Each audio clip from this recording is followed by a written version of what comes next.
Considering the sexy scenes he's read, totally 18 plus. Don't you know who you're talking to? Daddy. Strength to hold in what is trying to get out. Okay. Temptation. He lowers himself down between my legs and watches me closely as he pushes himself inside me. I cry out, moaning with pleasure, uncaring how feral and out of control I sound. Kyle moves slowly at first, kissing me so softly that I feel like I might explode.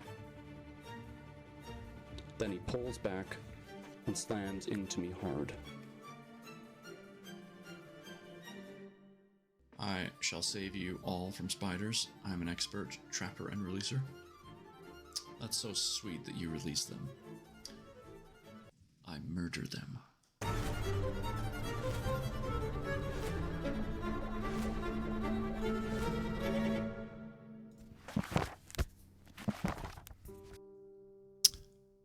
Good evening. How's it going? Mama House Gaming redeeming first place. Woot.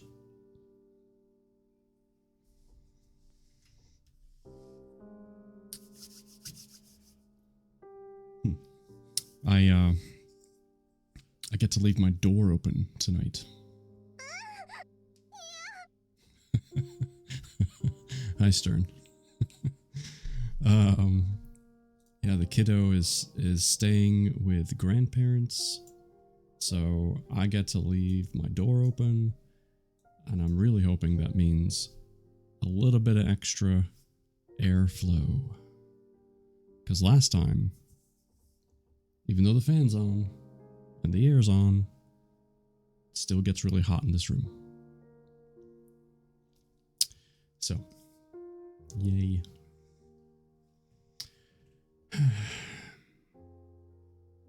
I hope everyone's doing okay. I hope you're doing okay. I'm very excited to see where our story is going to take us this evening. It's going to be fun. Yeah, just okay. What's wrong, Mama? Didn't do too much today? You not feeling too well? Just kind of having a day? Which, I mean, those happen, right? They can't be happy skippy all the time. That's not realistic, unfortunately. It would be great if we could just flick a switch. But that's not how it works. So, yeah.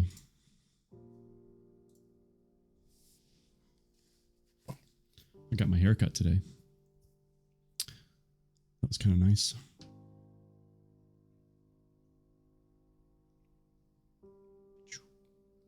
I didn't sleep well, but I just didn't feel like doing anything. Yeah, I didn't get a ton of sleep last night either. So hopefully that doesn't impact me this evening, but we'll see. And Kay's in the house. Hi, Kay. Hello. I cleaned the kitchen, though, pretty good. I'm glad you cleaned the kitchen. Would you like to come clean ours? The hair? Yeah.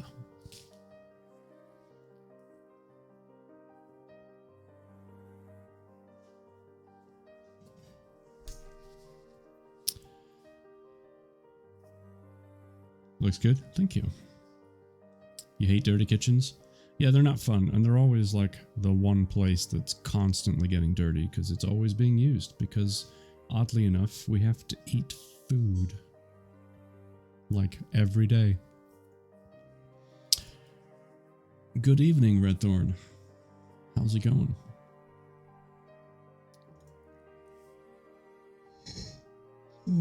Excuse me. You should see my cupboards. You're super OCD about the cupboards.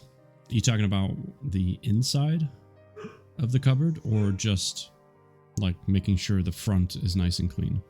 The inside? Yeah. So, funny story.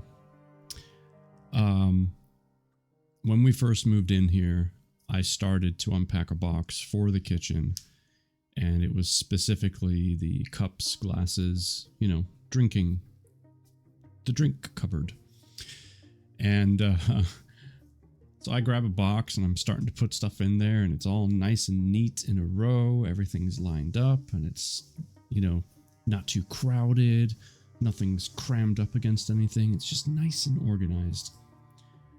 And I showed it to my wife and went, "Look, doesn't this look great?" And she looks at me like, "Oh, Daddy." Thank you, Carly. She looked at me like, "Aren't you precious? You're not done." I had like another box at least of other cups and whatnot that I had to shove in there. And all my nicely neat, organized rows gone. So that happened. And it was from that moment on that I realized that my need was never going to be met. My want for simple stacks, simple rows was never going to come true. Yep. Sad day. So now every time I open that cupboard and I look inside, I'm just like, because there's just gobs and gobs of different types of cups and like bottles like this just shoved in there, and I hate it.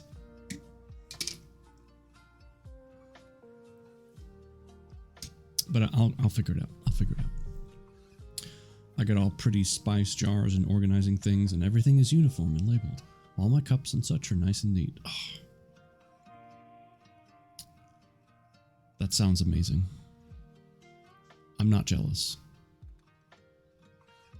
I'm a little jealous. Who knew organizing a cupboard would form a core memory? I know. I know. What's up, Mama's Mama? Hello, that's life, right? Gosh. You've made a TikTok about it? I bet you did. Good for you. I should make the opposite TikTok video of how I want it to be, and then fast forward to how it is. Maybe I'll get some sympathy votes. Zan the man, what's up? Even my spices are in alphabetical order. Wow. My hat's off to you. If I had one on, I would take it off. Just for you. That's pretty amazing. Good job. I don't need my spices to be in alphabetical order. I just want them to be in some sort of logical order, if that makes sense. They just need to be in like most used to least used. Tallest in the back, shortest in the front. I don't know, something like that. But it sounds like you've got this whole organizational system, so it doesn't really matter. If I open the cupboard door, will the things behind it be organized or in total chaos? 50-50 series? Yeah. Tune in next time to find out what's behind cabinet door number 2. Only on HGTV.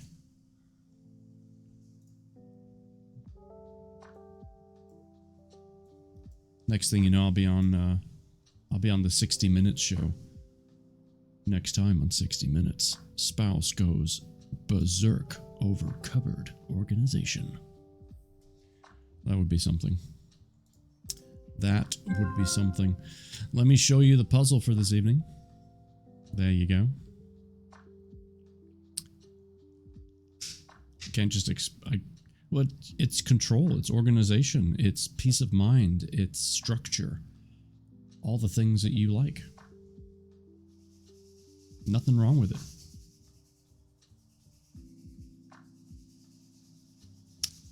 Yeah, it's your kitchen. Take control. So I picked this puzzle this evening because That tasted purple. Purple. Hi, Purple. How's Diablo? I picked this puzzle because it kind of, sort of gave me an inspiration for the house that August lives in currently, and that Jezebel gets to clean or clean. So I thought it'd be a fun one, you know. I mean, I had to fight with it to get logged in today, so for the few minutes I've been able to play, it's been good. Oh dear. I saw you were streaming it in Discord. So hopefully you were going okay.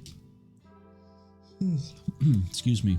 Servers went down for a while. Yeah, I heard the servers had a maintenance update or something like that.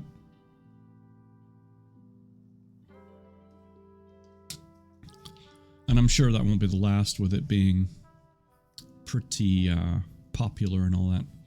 No yawning. Stop, Mama's Mama. You know how it goes. You know.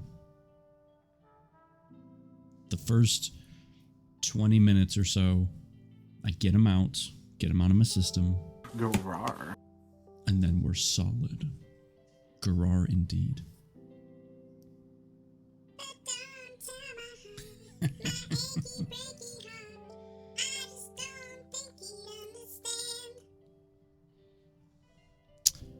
Oh, I love that you play that for her and that she doesn't play it herself.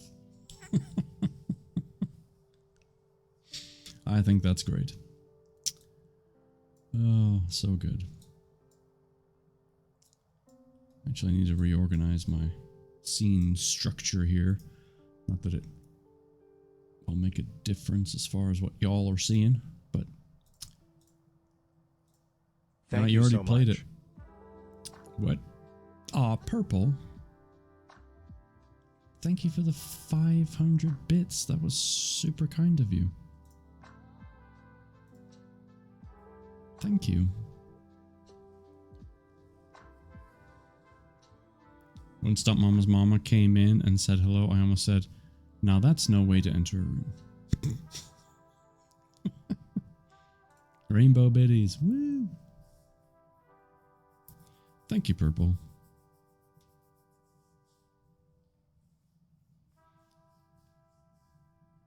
Thank you, as always, for reading to us and keeping our earballs happy. What? Huh?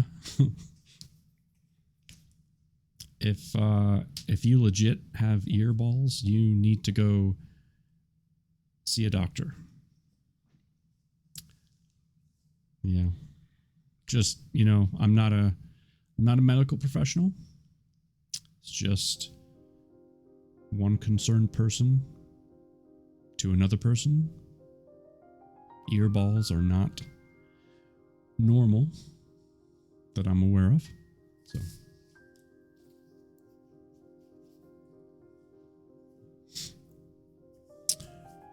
oh boy. I think I will switch over.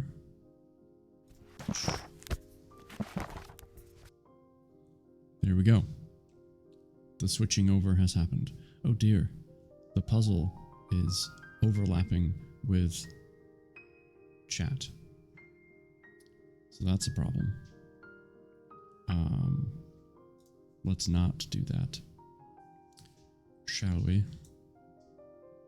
I mean, it's not by much, but I don't understand that too. OBS is really weird sometimes. So I make a new puzzle, or I grab a new puzzle every single stream, right? And then every time I open OBS, the puzzle size on my screen changes.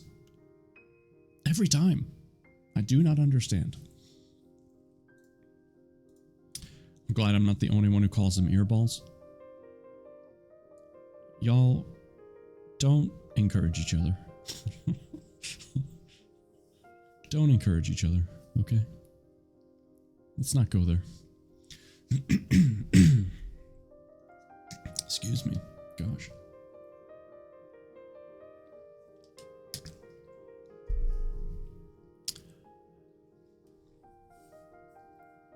It just got real negative in here.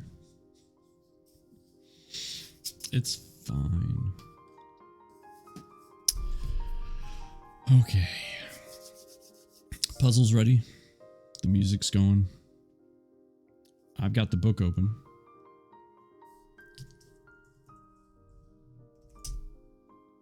There's the link to the author, who has graciously joined us tonight. Jennifer, how are you? I hope you need 10k channel points for what? What could you need 10k channel points for? What do I have?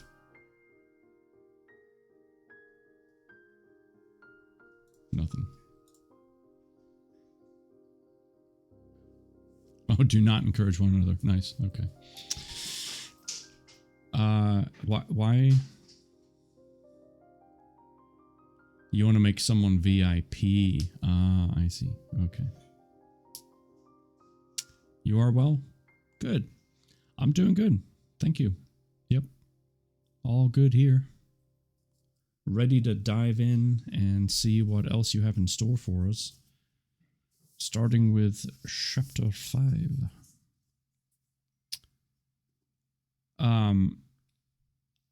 How does the mic sound this time? I know last time as I was starting to get ready, even when I was starting to read, it was cutting out a little bit or crackling or something like that. Are we good? Any issues? Because I would like to address those before I read, if there are. But I'm going to take your word for it. Chat.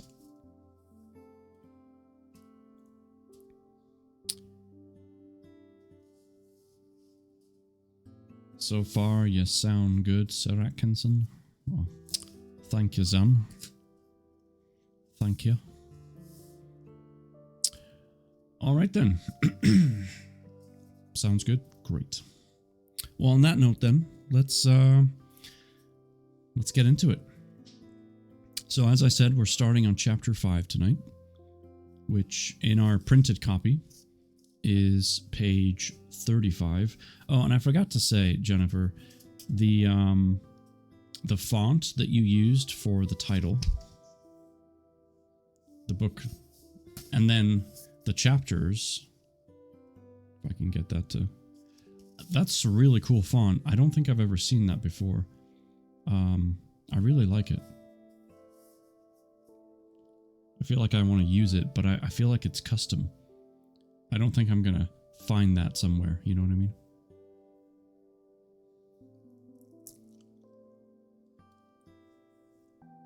Anyway, just my side comments. Okay, here we go. Chapter 5, page 35. As the week went by, August lingered in my thoughts. My long morning runs along the beach were filled with a desperate attempt to outpace the feverish desire he had awoken within me. But I could not seem to shake my yearning. Nights were filled with lucid dreams of his hands on my body. And when the silence of my apartment grew suffocating, my hands would slip down to the deep hidden place within myself, desperately trying to still the persistent ache inside. But I could not find release. It was as if August had kidnapped my pleasure, and it lay concealed and bound to him alone. Despite all my intentions, wow, I can't even get through a first paragraph. Despite all my hesitations, I was hopelessly entangled in his current. Meek, thank you for the lurk. I am doing well. I hope you are too. Okay, so we have a small break in the story. The 3 dots, that's the small break that we discussed last time. Mid-afternoon sun bloomed tentatively through the narrow windows of the public library as I furiously flipped through worn pages that smelled of mildew and dust, scouring old books in search of something that would give me more clarity as to who and what August was. The internet had turned up nothing, and all I was able to find tucked away in the occult section, so far, were old legends of blood-sucking beasts who slept in coffins and cast no shadow.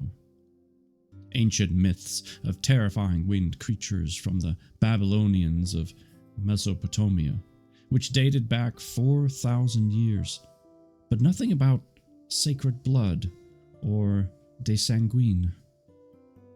Whoever he was, his secrets were locked up tight and could not be found within the archives of accessible information.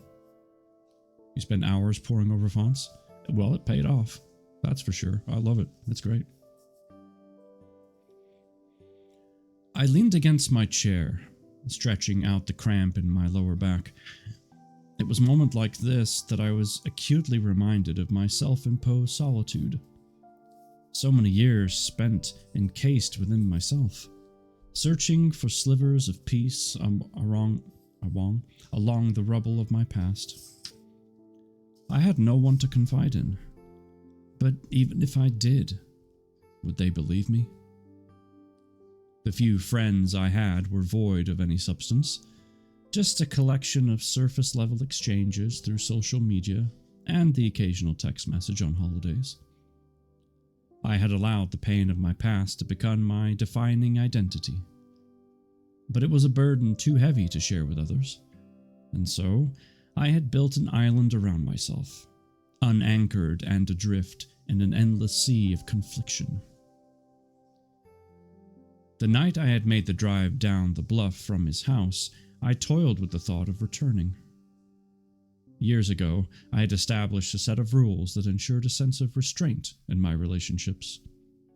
I never ventured too far from myself.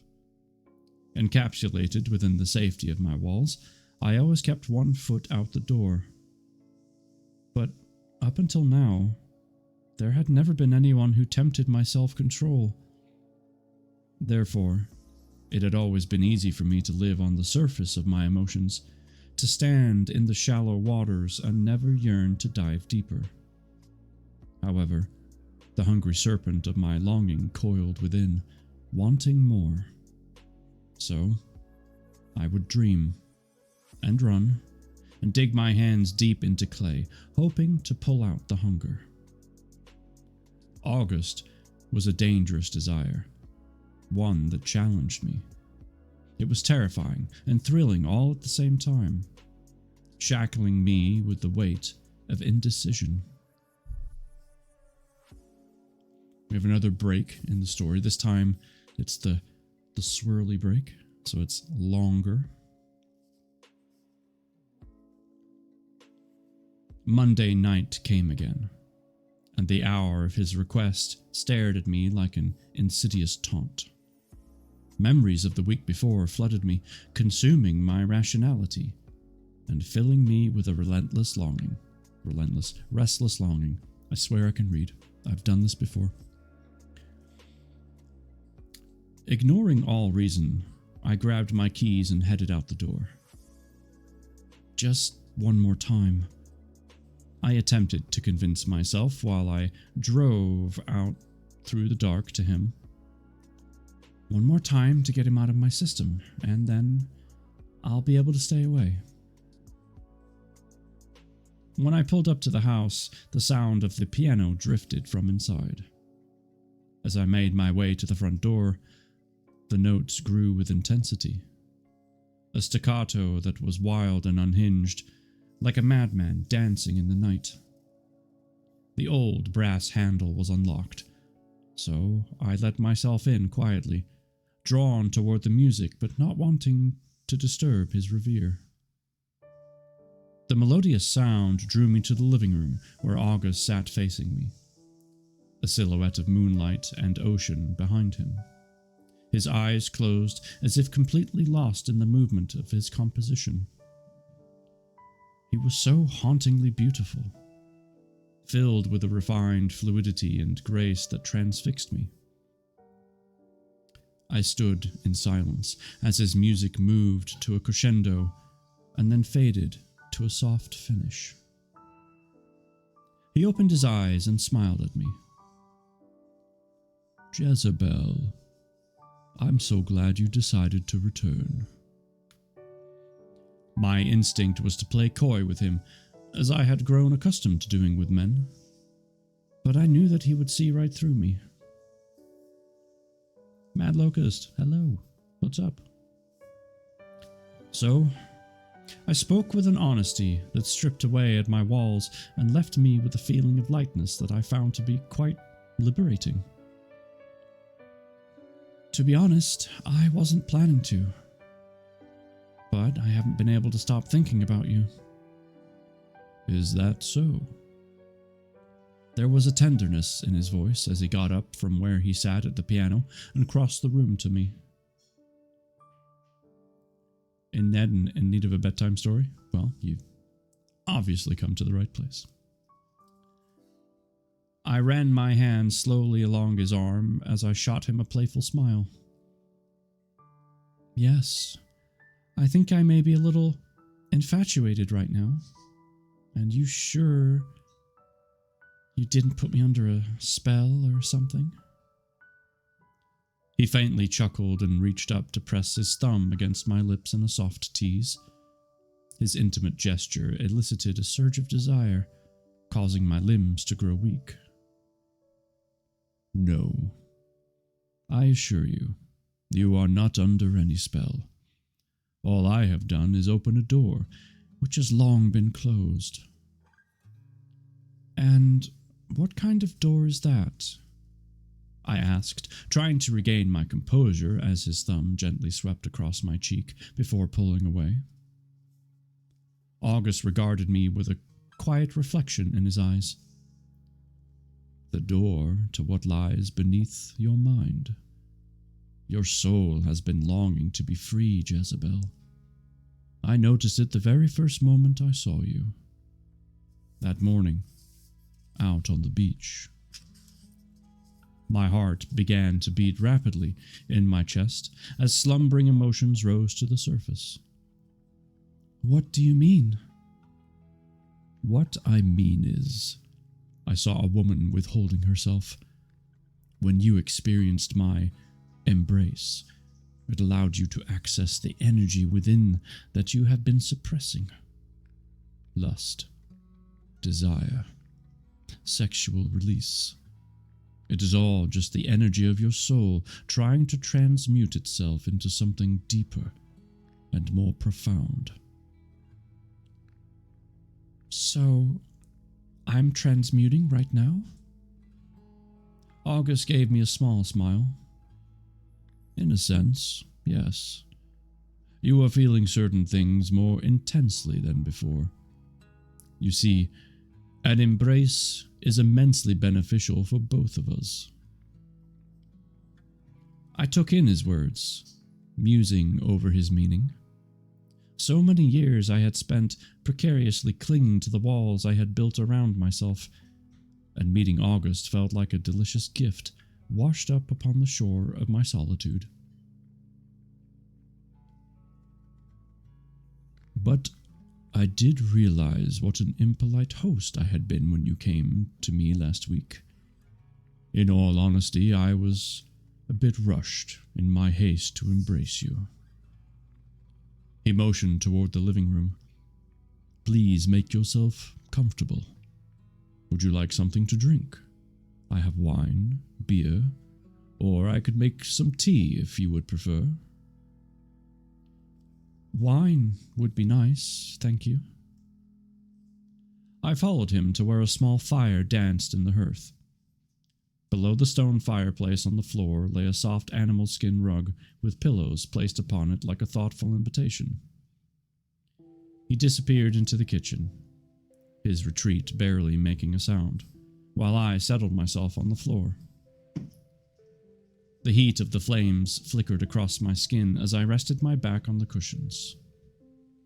Relaxation washed over me as I soaked in the delicious warmth, which wrapped itself around me like a blanket.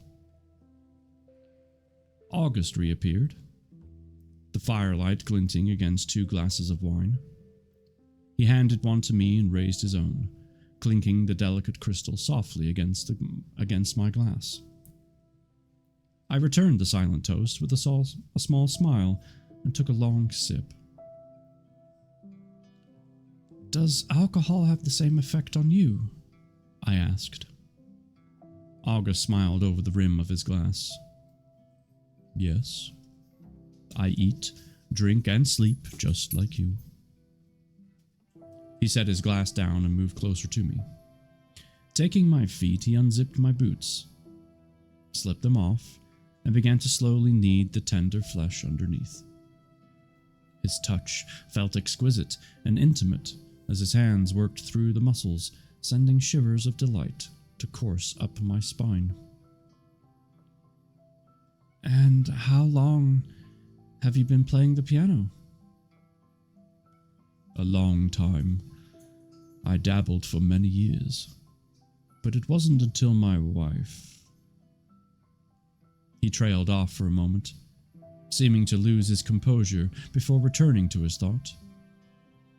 "The piano, for me, is an outlet, a way to turn pain into beauty." "Are all your songs about her?" Sympathy percolated in my chest.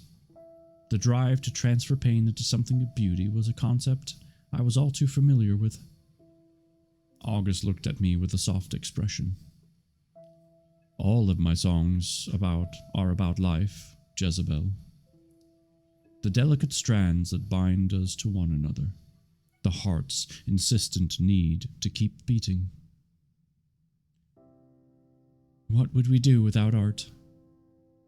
I smiled up at him, feeling a subtle shift as his eyes locked with mine, a small undercurrent of understanding passing between us. "Was she like you, your wife?" August nodded as his hands continued to gently massage my feet. "Yes, she was. You share her name, you know." I glanced up at him in surprise. He gazed off into the flames for a moment. "Yes, her name was Jezebel as well." I stared at him quizzically, wondering why he hadn't mentioned this before. "Well, that's a little interesting, don't you think?" August turned to me, his eyes reflecting deep pools of amber light as he gave me a wan smile. "Yes. Life is remarkably interesting, Jezebel." "And why are you just telling me this now, August?" He sighed as a hesitancy crept over his face. "I suppose I did not want you to feel as if I was projecting onto you."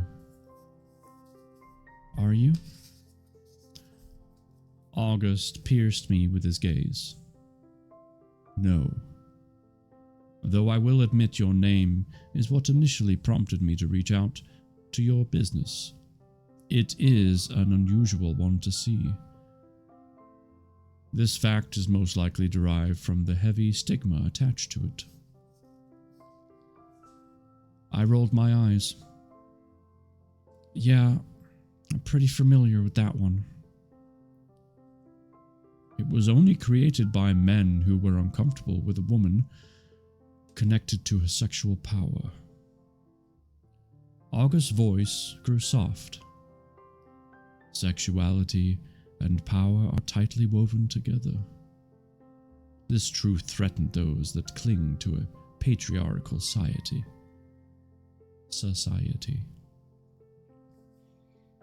I glanced into the fire, watching as the flames leapt against each other. I wonder if that will ever change. It will. But only when people learn the difference between power and control. A comfortable silence washed over us.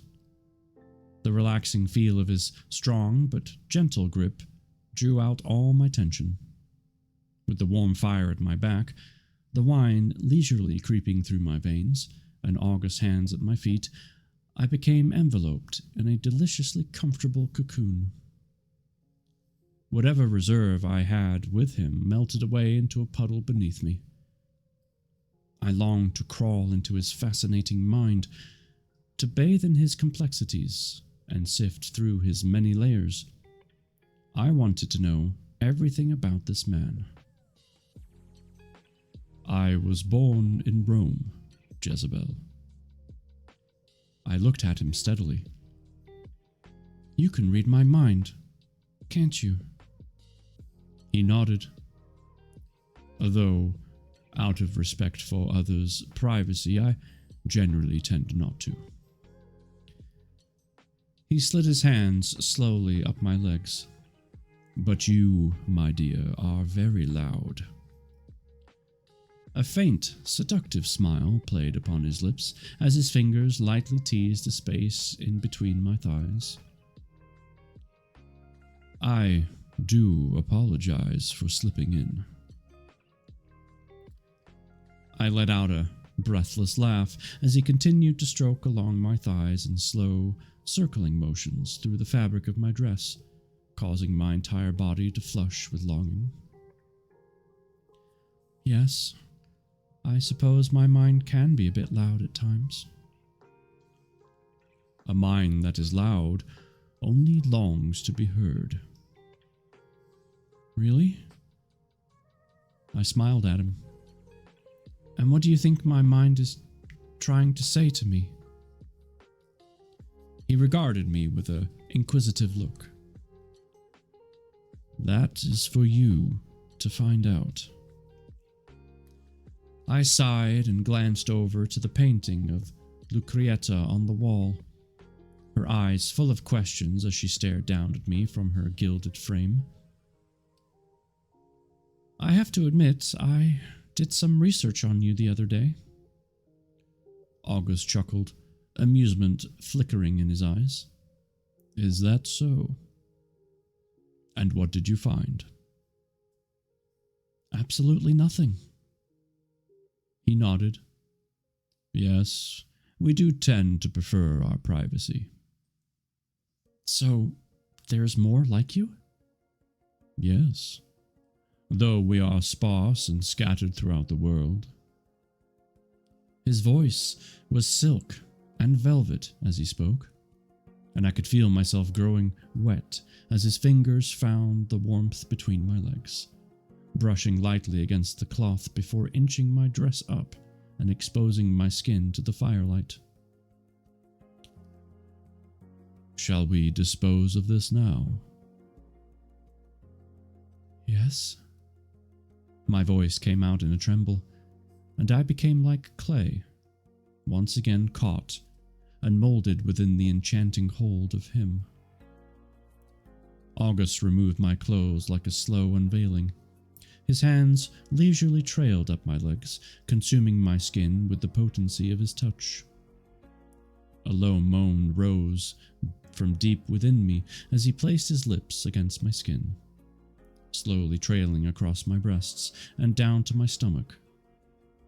The heat of his mouth ignited me, and I opened my legs up to him like an invitation, a deep, burning ache to feel more. August hovered over me, his composure suddenly replaced by something feverish as he took me in. With a groan, he dipped down and placed a soft kiss between the folds of my sex. I arched my back as a rush of delicious pleasure shot through me. His kiss suddenly grew deeper as his hands gripped my thighs, his tongue hitting all the right places inside as if he knew them by heart. I quickly lost myself, tumbling over the edge, my fingers tangled in his hair. His name spilled from my mouth, loud and frantic as I crashed beneath him. I heard him murmur something in Latin as he nuzzled against me for a moment.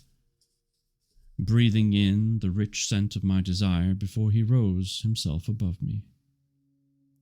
In the light of the fire, the thick gloss of his hair shone like wet oil paint as he traced his finger lazily along my jawline. We locked eyes in a stillness that felt suspended, and I was overcome by a longing to pry inside his depths, to break down his walls, and uncover the wildness of what lay below. "What are you thinking about, August?" His finger leisurely descended to my neck. "I'm thinking about how beautiful you are." My hands reached up to his shirt, where I grasped the buttons between my fingers, slowly unhooking them. I needed to see him beneath all his clothes and silky seduction, to feel the heat of his skin on mine. Even though he was giving me more ecstasy than I ever thought possible, I wanted more. "What are you doing?" His question came out soft and hesitant as his body stiffened above me for a moment. "I want to see you." My words came out delicate and pleading. "Let me touch you." He did not respond, only watched me silently, allowing me to slide his shirt down the length of his arms, my hands trailing over the smooth, tight muscles of his chest. His skin felt like silk and glowed like a liquid amber in the light of the flames. A flash of longing crept to the surface of his gaze as my fingers lightly brushed across his nipples, his eyes flickering with a momentary vulnerability. A rush of excitement coursed through me, and I brazenly slipped lower, pulling down on the waistline of his pants, when he grabbed my hand. "Jezebel, this is not my desire. This is about yours. You are already giving me more than you know." "But I want you." His eyes caught mine in the light of the fire. "I would prefer it if we do not complicate this arrangement between us." His words felt like a draft of cold air against my skin, and I pulled my body up to a sitting position. The acute sting of rejection reminded me why I had told myself I would not return to him in the first place. "I think I should go." "Jezebel." August placed his hand on my thigh, his voice soft and almost pleading. "Please do not take this as a rebuff. This has nothing to do with my attraction to you. Although you may not be able to fully understand my reasoning behind this arrangement between us, I do hope you can at least try." I shook my head, grabbing for my clothes. "Are you always used to getting your way? Because I have a really hard time with one-way streets." August regarded me with a look of sadness, as if the weight of his own loneliness had encapsulated him. "No, Jezebel, this is not a one-way street for me. This is an exchange. But at the same time, I do not want you to feel uncomfortable in any way. So I completely understand if you do not wish to continue." Silence settled around us for a moment, my hands nervously twining themselves in my lap. My emotions vacillated between the urge to leave and the longing to stay. This is all new to me. I'm not used to feeling so out of control. "May I ask, what about this makes you feel out of control?" I glanced over at the fire, watching as the flames leapt and curled around themselves. Though I was frustrated with his unwillingness to reciprocate intimacy, I knew it went deeper than that. What he stirred within me felt untamed and raw, and the power of that terrified me. My desire. August's hands rested lightly on my arm. Desire is a gift. It is what pushes us beyond our self-imposed limitations. It is what forces us to create a richer life. Why would you want to stifle that? The firelight played with the shadows upon his face as he watched me with a gentle openness. The tenderness of his words touched the softness behind my walls, slowly chipping away at my resolve. I don't know. Despite the small voice combating within, all I did know was that I wanted him, regardless of what he could not give back to me in return. I want you to know that you are safe with me, Jezebel. Though I did not quite know what he meant by that, my name on his lips was a rich persuasion, and I pulled him to me with a reckless urgency. Running my hands down his back, I pressed my mouth against his, seeking out the one thing he would share with me. His skin was so hot from the warmth of the fire, and a tingle spread through me as he returned my kiss, deep and deliberate.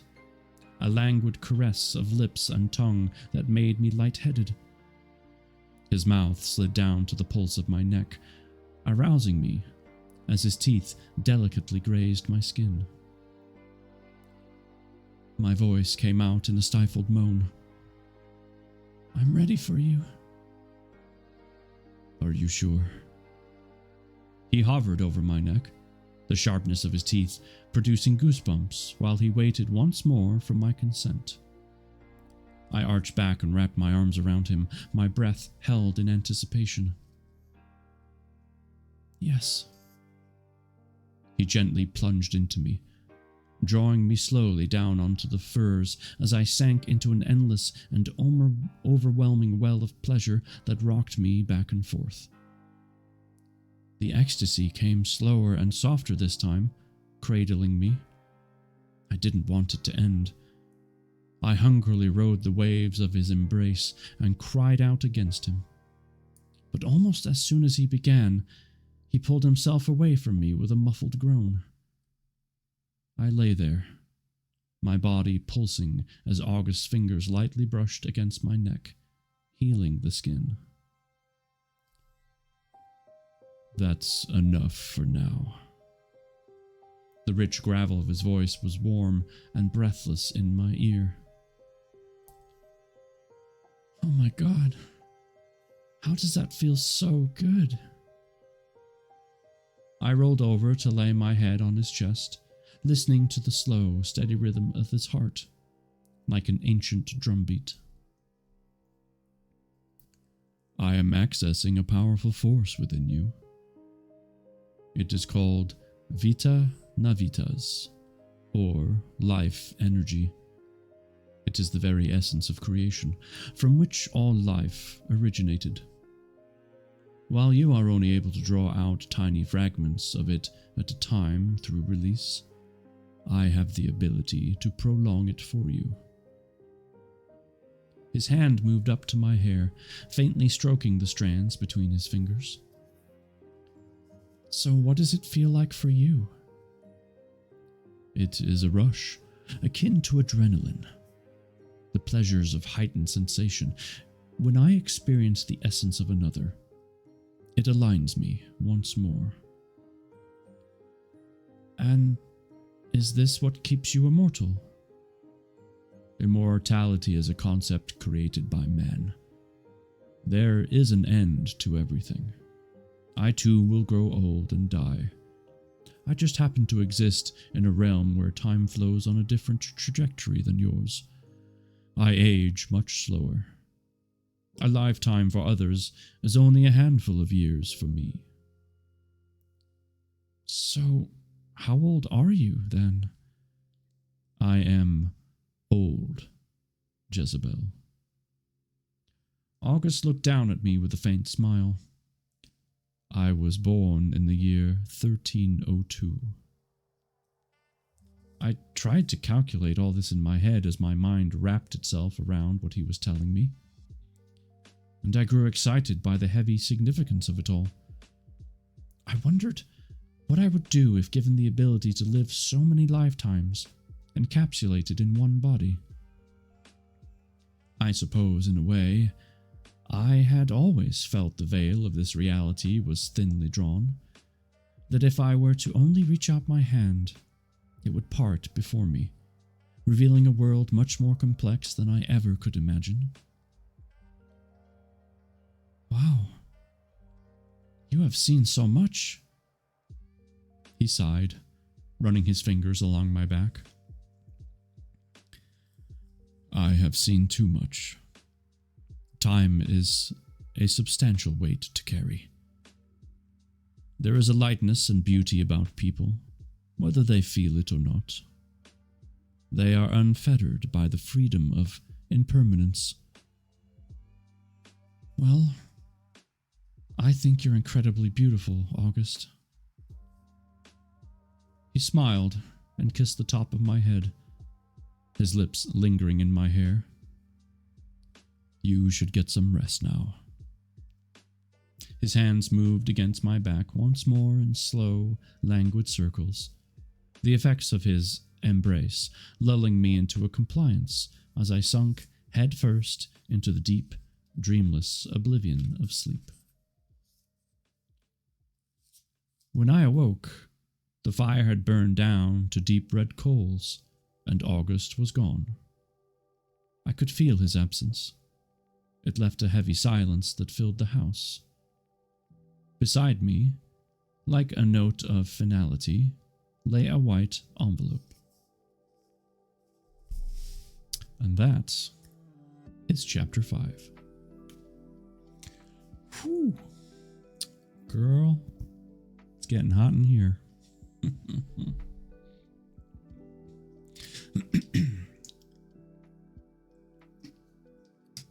So I'm late, only got the notification. No worries, Amlas, although you did miss some spiciness. We didn't waste any time on this chapter. Thank you, Red.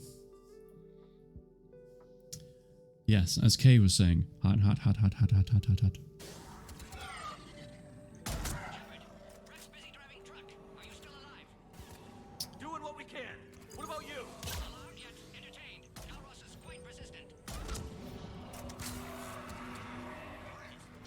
What game is that?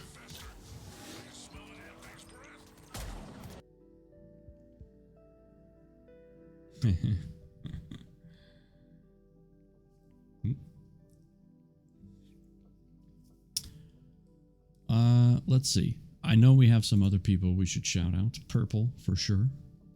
Absolutely. Zan would be another wonderful shout out. Mama House Gaming, of course.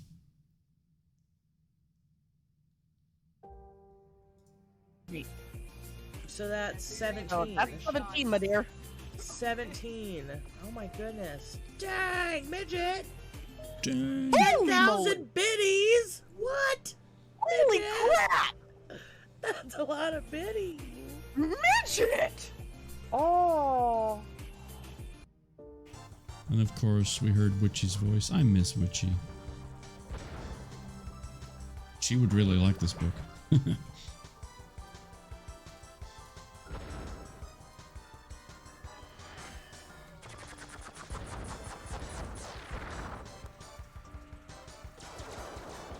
Damn it. Swedes don't have the best reputation here in Norway either, but dang Mary, I've not heard that. Yeah, Witchy would really enjoy this book, I think. For sure. Aw. It's a good thing Wolf went to bed. Oh, he's pissed. Wow, he hit you while on the hook. Rude. So rude.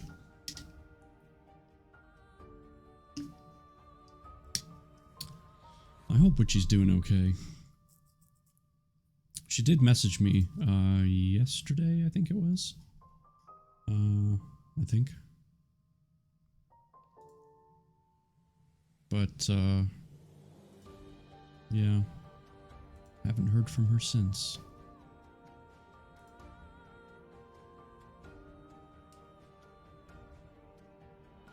Anywho, getting sidetracked. Talked to her this morning. She's doing okay. Luca's last day of school was today. Ah, yes. Summer is in full swing.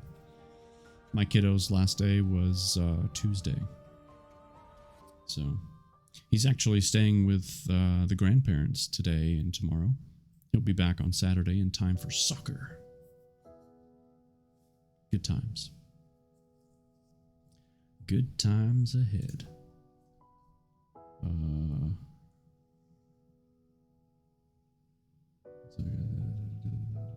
Okay, all right. Just checking a message real quick. Yeah. So, Jennifer, chapter 5. Wow. Some good stuff. Makes me wonder. I think based on the fact that we're only 40 some pages in, I feel like their relationship is definitely going to bloom. Like that's going to happen, right? But I'm quite curious what implications that's going to have. Not only on Jezebel and of course August himself, but it makes me wonder what might happen with the town that they live in. You know, small towns are generally rumor mills, right? So everybody knows everybody's business. And I feel like maybe their business is going to get known. I don't know. Don't give anything away, of course. I don't want any spoilers. But yeah, just things I think about. Oh yes, you'll have to wait and see. I will. But we shall not wait too much longer. For now, we read chapter 6. Thank you for putting the link out there, Red. Chapter 6 starts us off on page 47 of the printed copy. Let's dive in, shall we?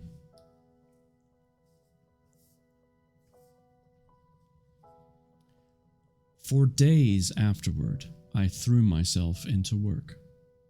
I spent hours at the office, calculating numbers and reorganizing files, trying to push August out of my mind. Nights were consumed with my hands in clay, molding and pressing out the longing to return to him once more.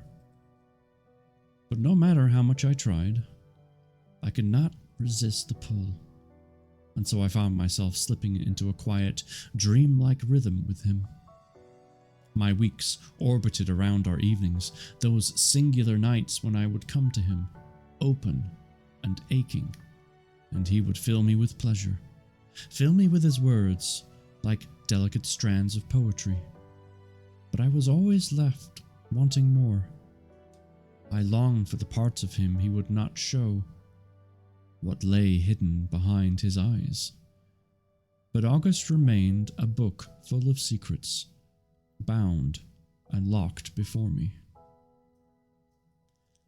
That little section right there, there's a small break right now, but that little section right there kind of reminds me of what you would read on the back cover.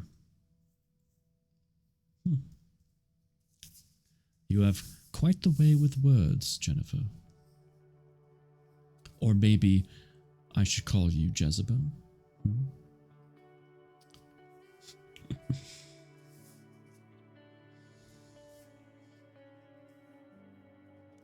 Early winter sunlight flirted with the ground beneath my feet. The wind had a deceptive warmth to it as I made my way down the sidewalk from the hardware store, my arms loaded with supplies for the office. My mind was elsewhere as I approached the curb, distracted by the eternal glare of the sun against a vibrant blue sky. Suddenly, oh my god, she does have a way with words. I am in awe. So do UK. It's just a different kind of words, different kind of book. So, but yes, I'm now going to refer to Jennifer as Jezebel. So, there. Suddenly, a hand grabbed my waist from behind, pulling my body close. The blur of a car rushed past my vision as a familiar voice spoke softly in my ear. Careful now. August's breath against my neck was like a jolt of electricity surging through me, and my heart began to pound as I realized how close I had just come to stepping out into oncoming traffic. I spun around to find August's eyes on me, concern sweeping briefly across his face before concealing it behind a playful smile. Please tell me that this is not a habit of yours. As he spoke, something shifted in his eyes, and his hand reached out to touch my cheek gently. I would hate for anything to happen to you, Jezebel. Letting out a nervous laugh, I shifted the bags in my arms. No, I promise you it's not. Apparently my mind has just been somewhere else today. August nodded as he took the bags from me. Where are you going with these? To my office. Brushing the hair from my face, I motioned across the street for him to follow. Thanks. So, what are you doing? Or wait. That's her. Never mind. Thanks. So, what are you doing here in town? Well, I was heading to the market. That was, of course, before I saw you attempting to wander into traffic. August winked at me, his hand falling gently upon my lower back as he led me across the street. Man, people are gonna start talking. Touching people's lower backs like that. My heart had not ceased its incessant pattering as we matched our pace down the sidewalk together. This unexpected run-in with him had startled me. It felt so strange to see him out of the tranquil element of his house.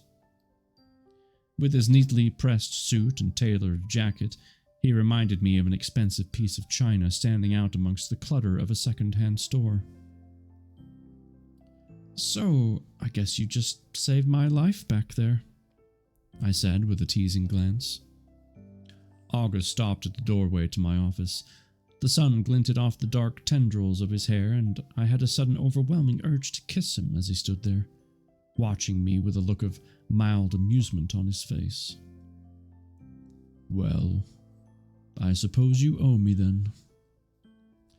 A slow, flirtatious smile crept across my face. And what do I owe you? August moved to open the door for me, crossing the room to place the bags upon my desk. How about we go for coffee? Coffee? Yes, Jezebel. I drink coffee, and I would love to have some with you. She's like, what?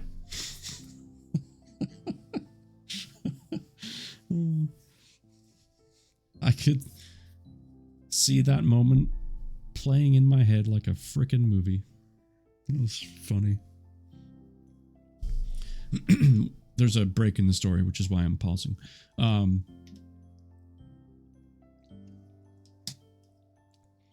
When I write my short stories, or even chapters of novelettes, stuff like that, I play out each chapter as like an episode of a sitcom that has a season to it or whatever. And that moment right there with the whole, storefront, let me drop the bags off for you. Oh, I guess I owe you. Coffee? I could just kind of see it happening in my mind. And to me, her, coffee would have been, completely not where her mind's at, of course. So that was good. That was good. I liked it. Continuing on.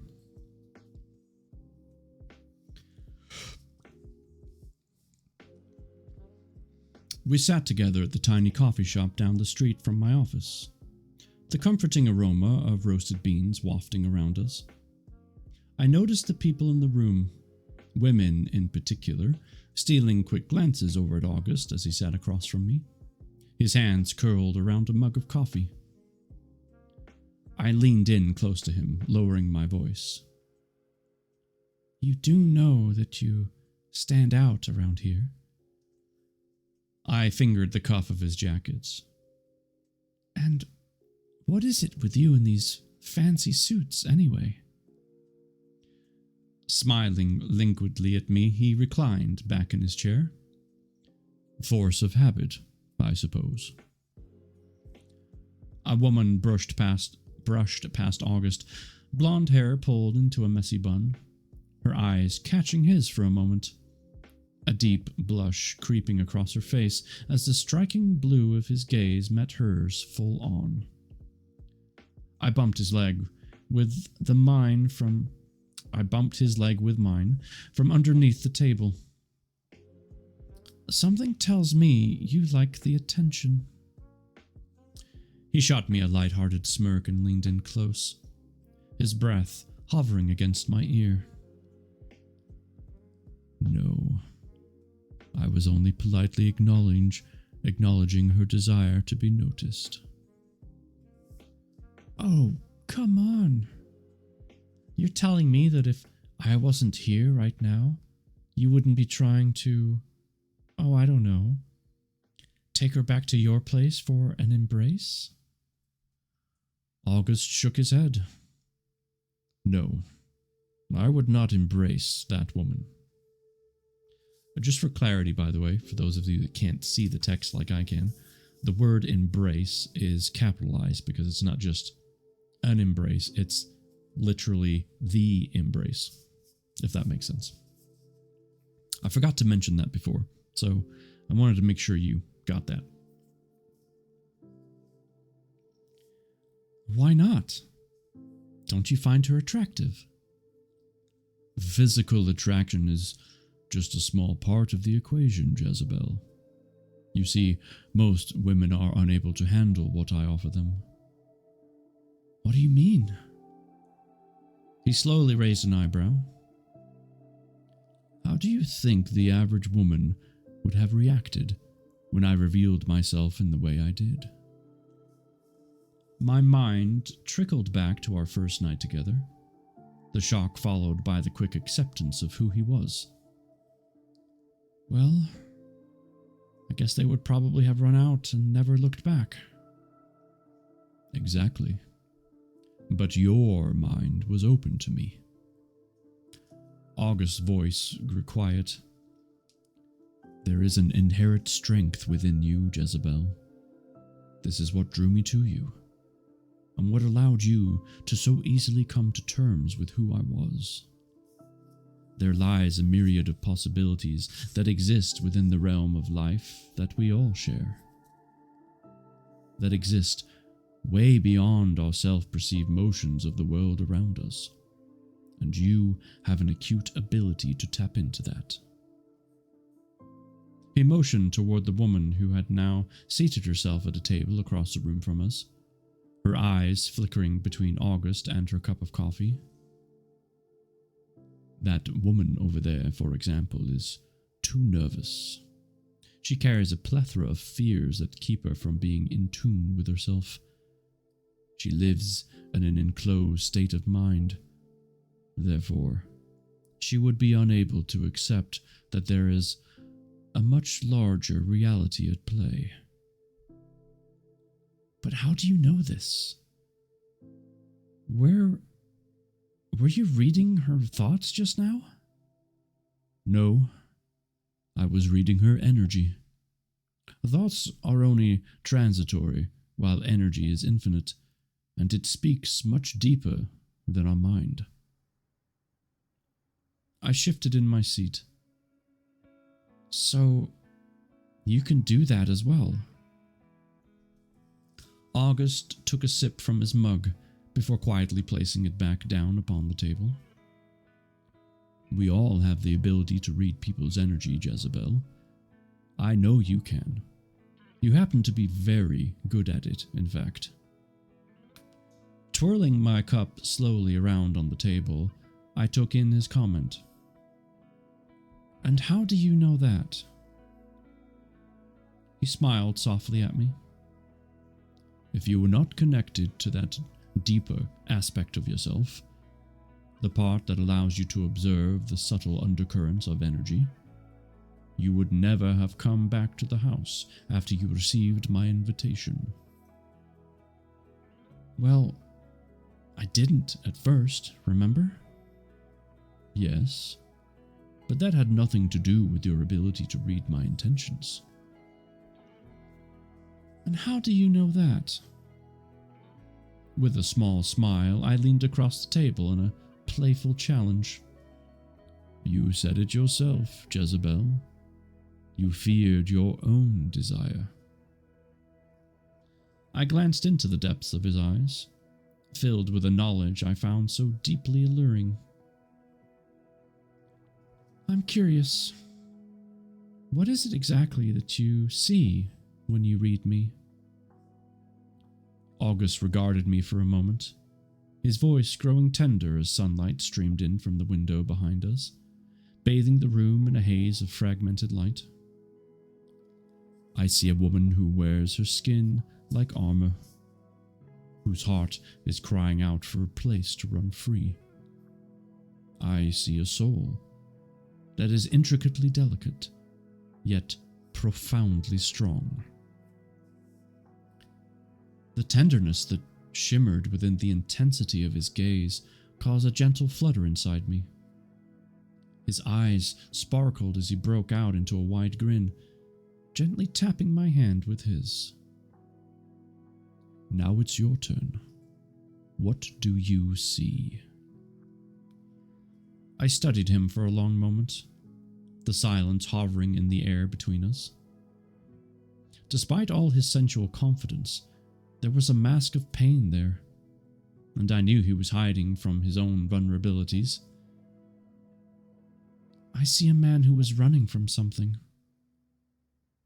August grew pensive as he looked at me. Leaning across the table, his hands reached out for mine, giving it a tight squeeze. That you may be right about, Jezebel. Standing suddenly, he whisked away my empty coffee cup. Come with me. There is something I want to show you. Small break in the story. Why do I feel like in a situation like this, the kind of relationship these two have, these kind of characters, there's always that moment of, I need to show you something. And in this moment, we're going to be revealed to something that's either going to be for Jezebel. For Jezebel, it's either going to be immensely fascinating, or it's like the complete opposite, and it's going to freak her out.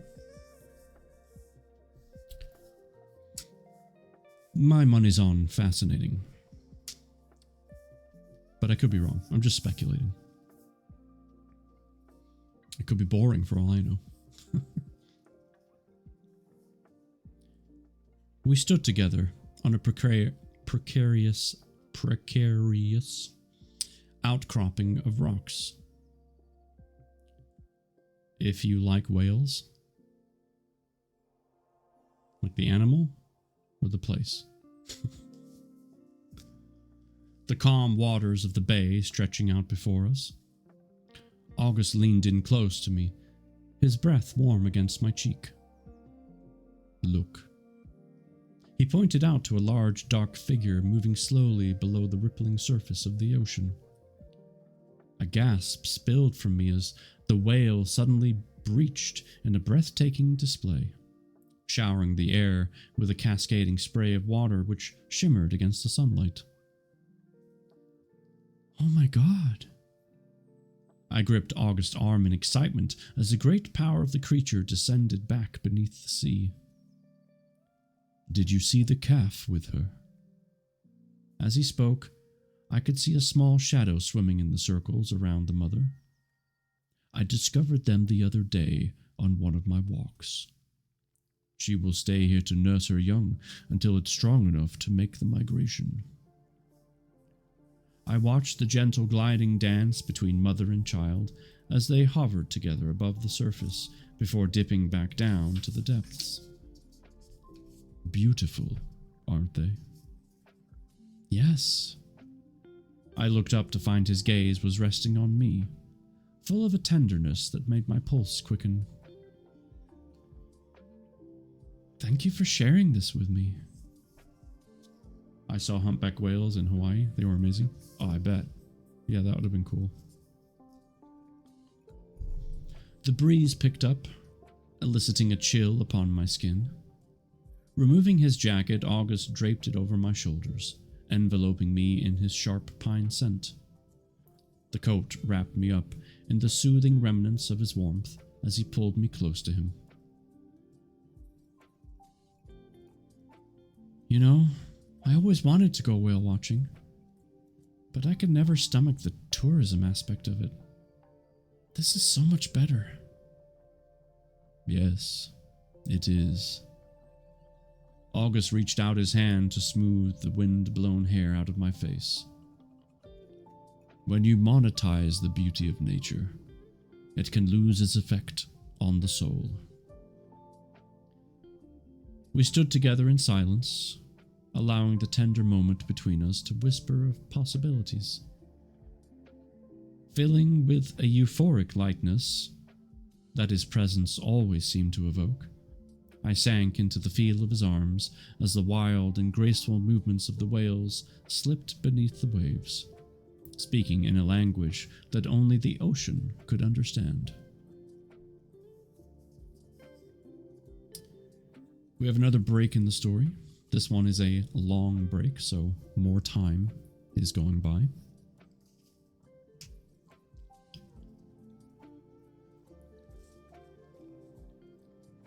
What is it that haunts you, Jezebel? Monday night had come, and August lay beside me on the bed, his head propped against the palm of his hand, the depth of his gaze fixed on me while his fingers lightly ran the length of my scars. My body lay delightfully relaxed after his embrace, teetering on the edge of pleasure and sleep, and his question stirred the stillness within me. You want to know about my scars? Yes, I do. They are from a car accident, a long time ago. They are beautiful, you know. He watched me with languid eyes as he continued to explore the puckered flesh of my trauma. They are a story... I can read. They tell a story of survival and strength. There is nothing I find more stunning than a woman who has experienced the many layers of life.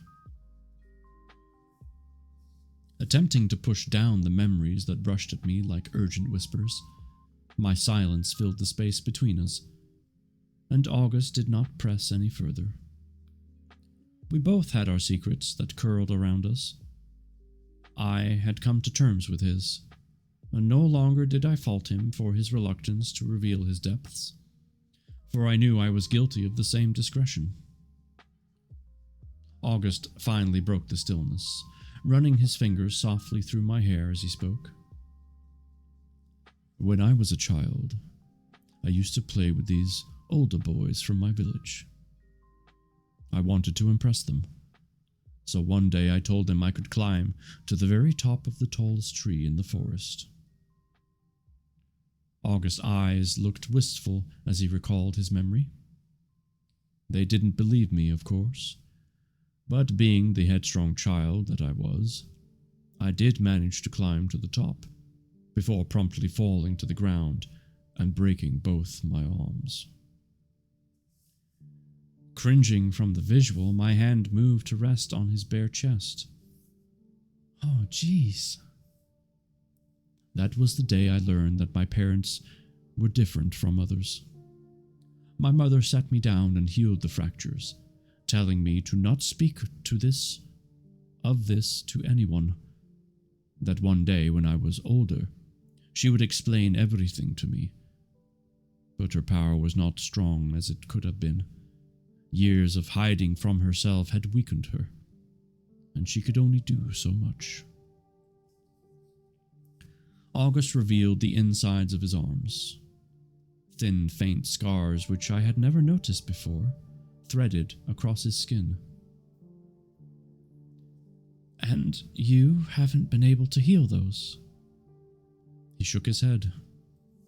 No, I cannot heal scars. When I began to come into my own power as a young man, too much time had elapsed. These are fixed to me now, holding within them the memories of a fragmented family, one which I suppose I am still learning to make peace with. You see, whether you can see them or not, we all have scars, Jezebel. Some just happen to speak louder than others. My fingers lightly traced the lines on his arms. Well, I wish mine weren't so loud. August brushed his hand across my cheek. They don't have to be, if you only listen to the memories they long to tell. The body speaks a language much like the earth. Though coated in layers of sediment, under earth the crust lies a multitude of hidden beauty. But true beauty is a shy creature. It will only show itself when the waters of the soul are calm.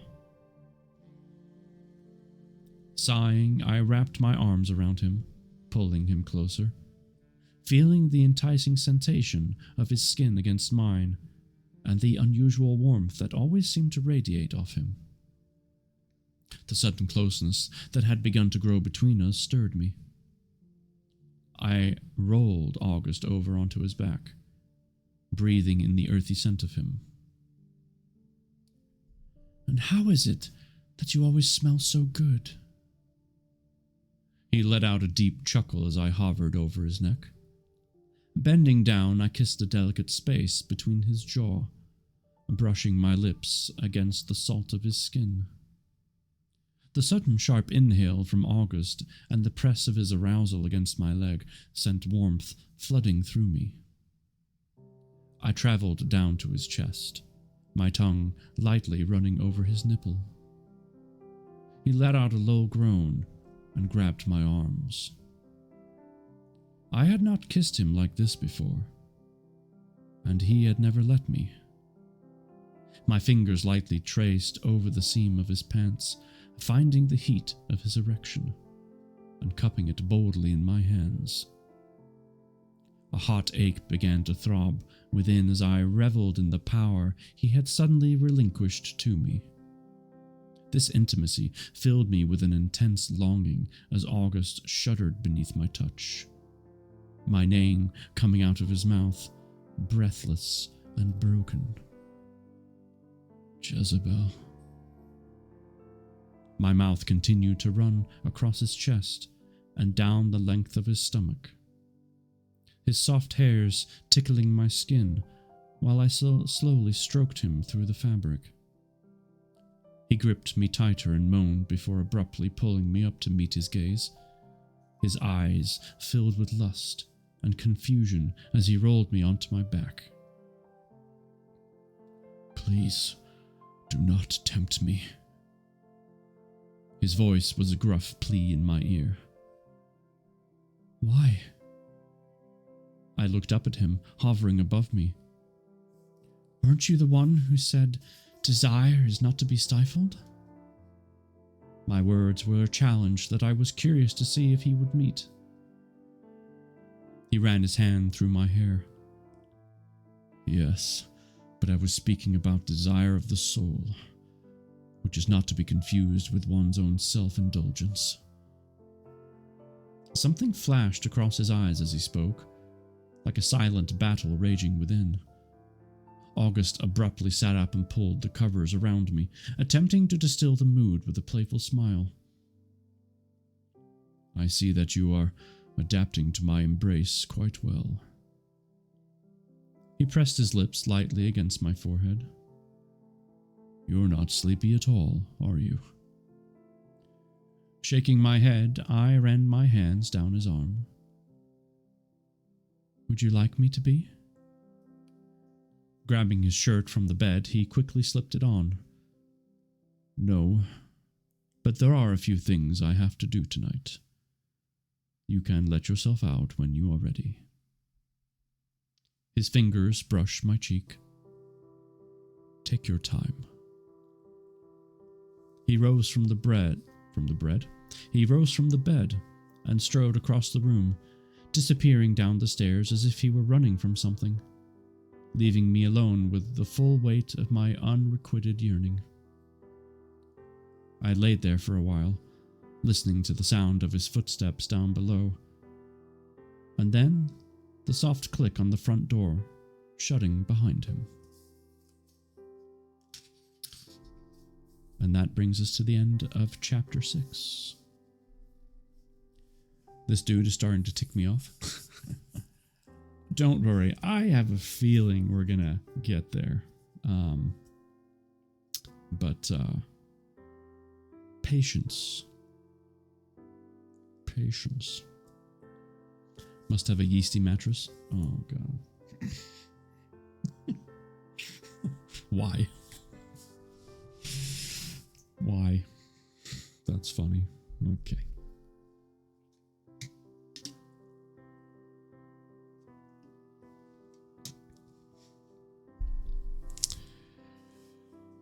Oh, Jennifer. What are you doing to us? What are you doing?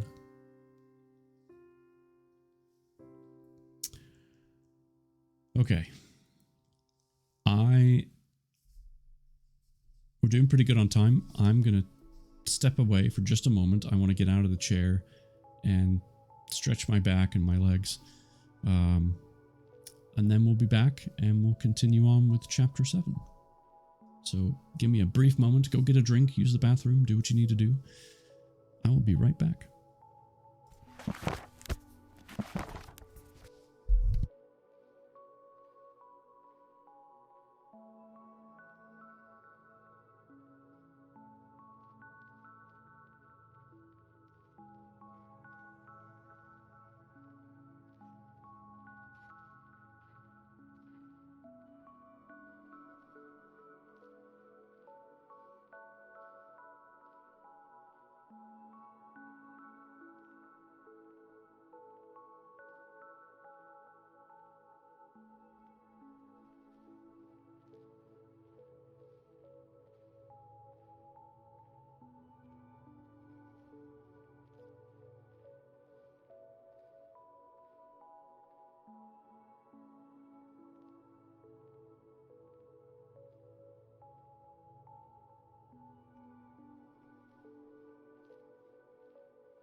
Okay. Feeling good. How's everybody doing? Ready for chapter 7? Comfy? Cozy?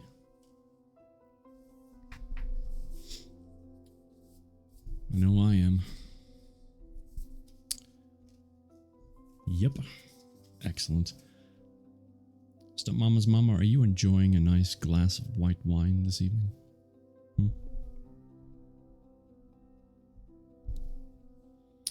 Listening in while playing Plate Up? Nice calm to the crazy? Good balance then, Meek. Sounds good.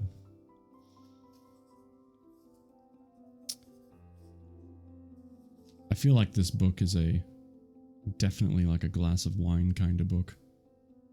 No wine, glass of milk with a brownie. Complete opposite. But you know what?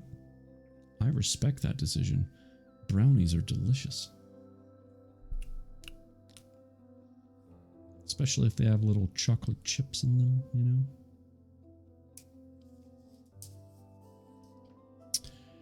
know? Okay.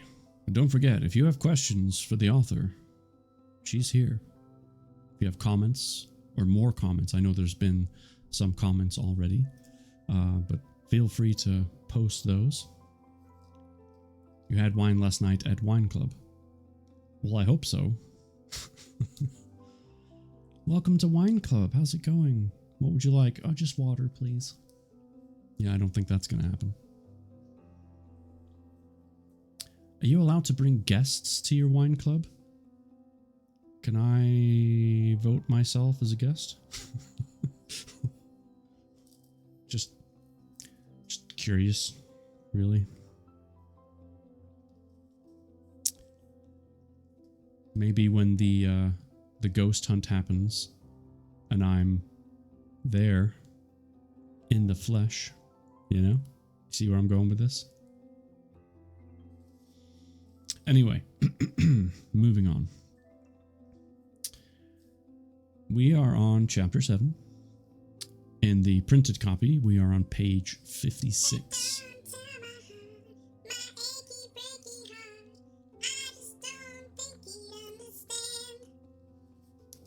You played it yourself? Oh, bless. What a trooper.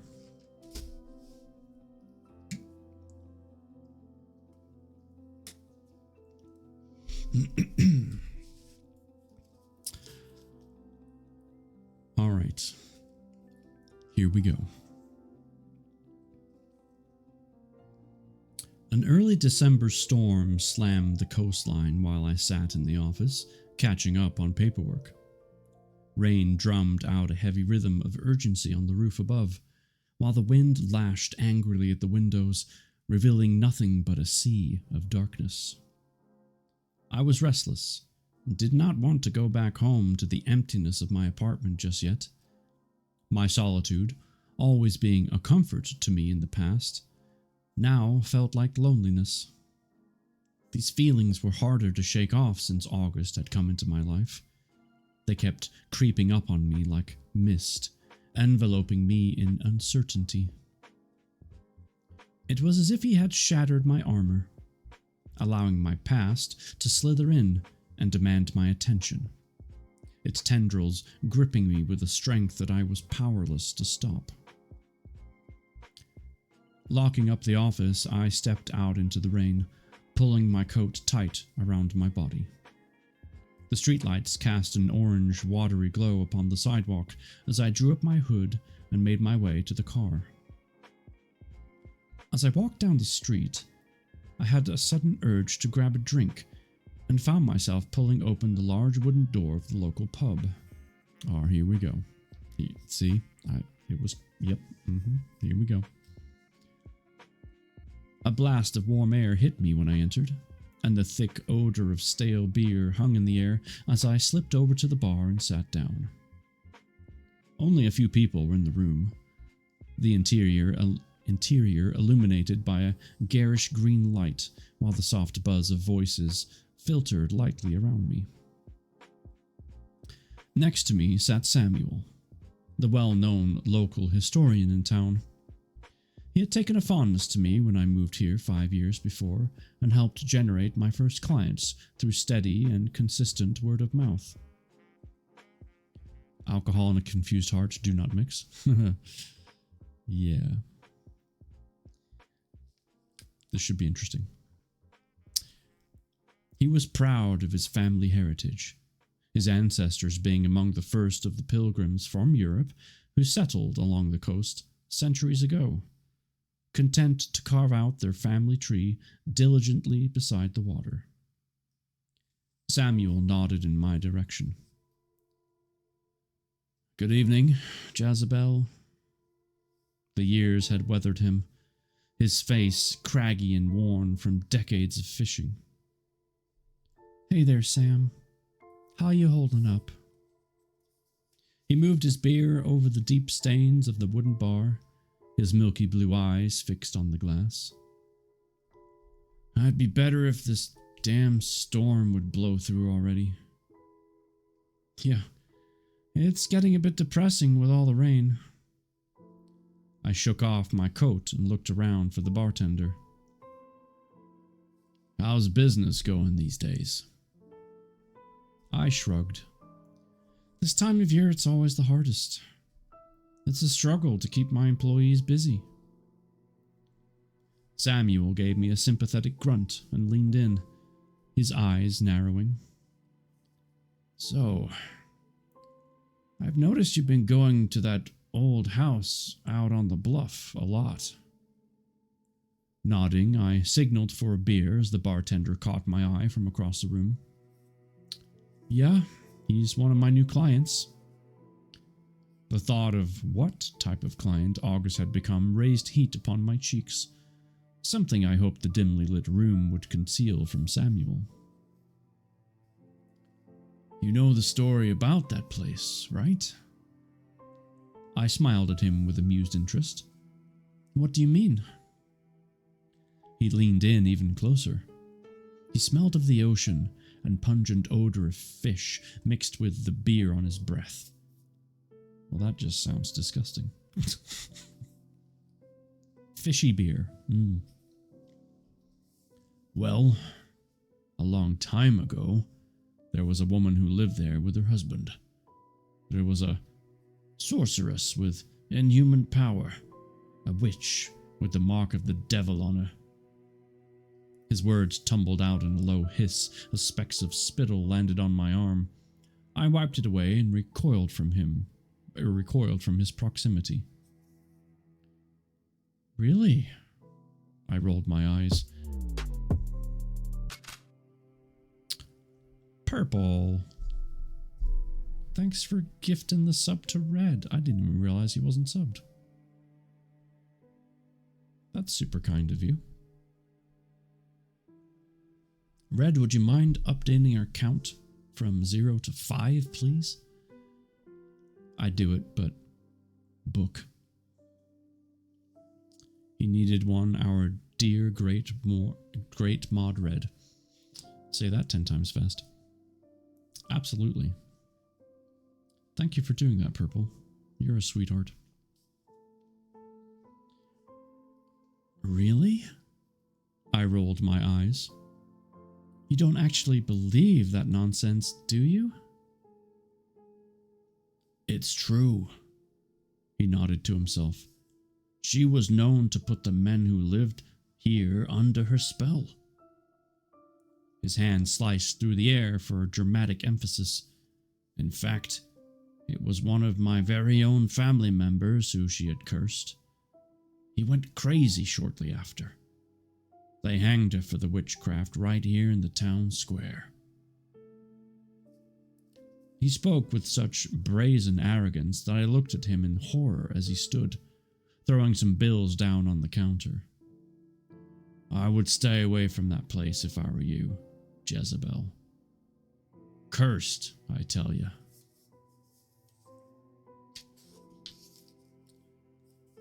It's just a house, Sam.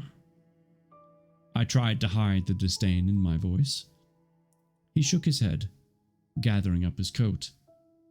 It's more than just a house. Sam lumbered out the door and into the night, his exit leaving a gust of cold air which filtered through the room, giving me a momentary chill.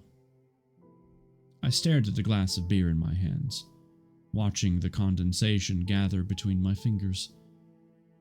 Samuel's dark words hovered like thick smoke as a sudden realization hit me. Had that been August's wife? A pull of sorrow snaked its way through my tangled thoughts, followed by a rush of anger over the historical ignorance and insanity of our culture. And I wondered, if I was right, what had possibly compelled August to come back to this place after all this time?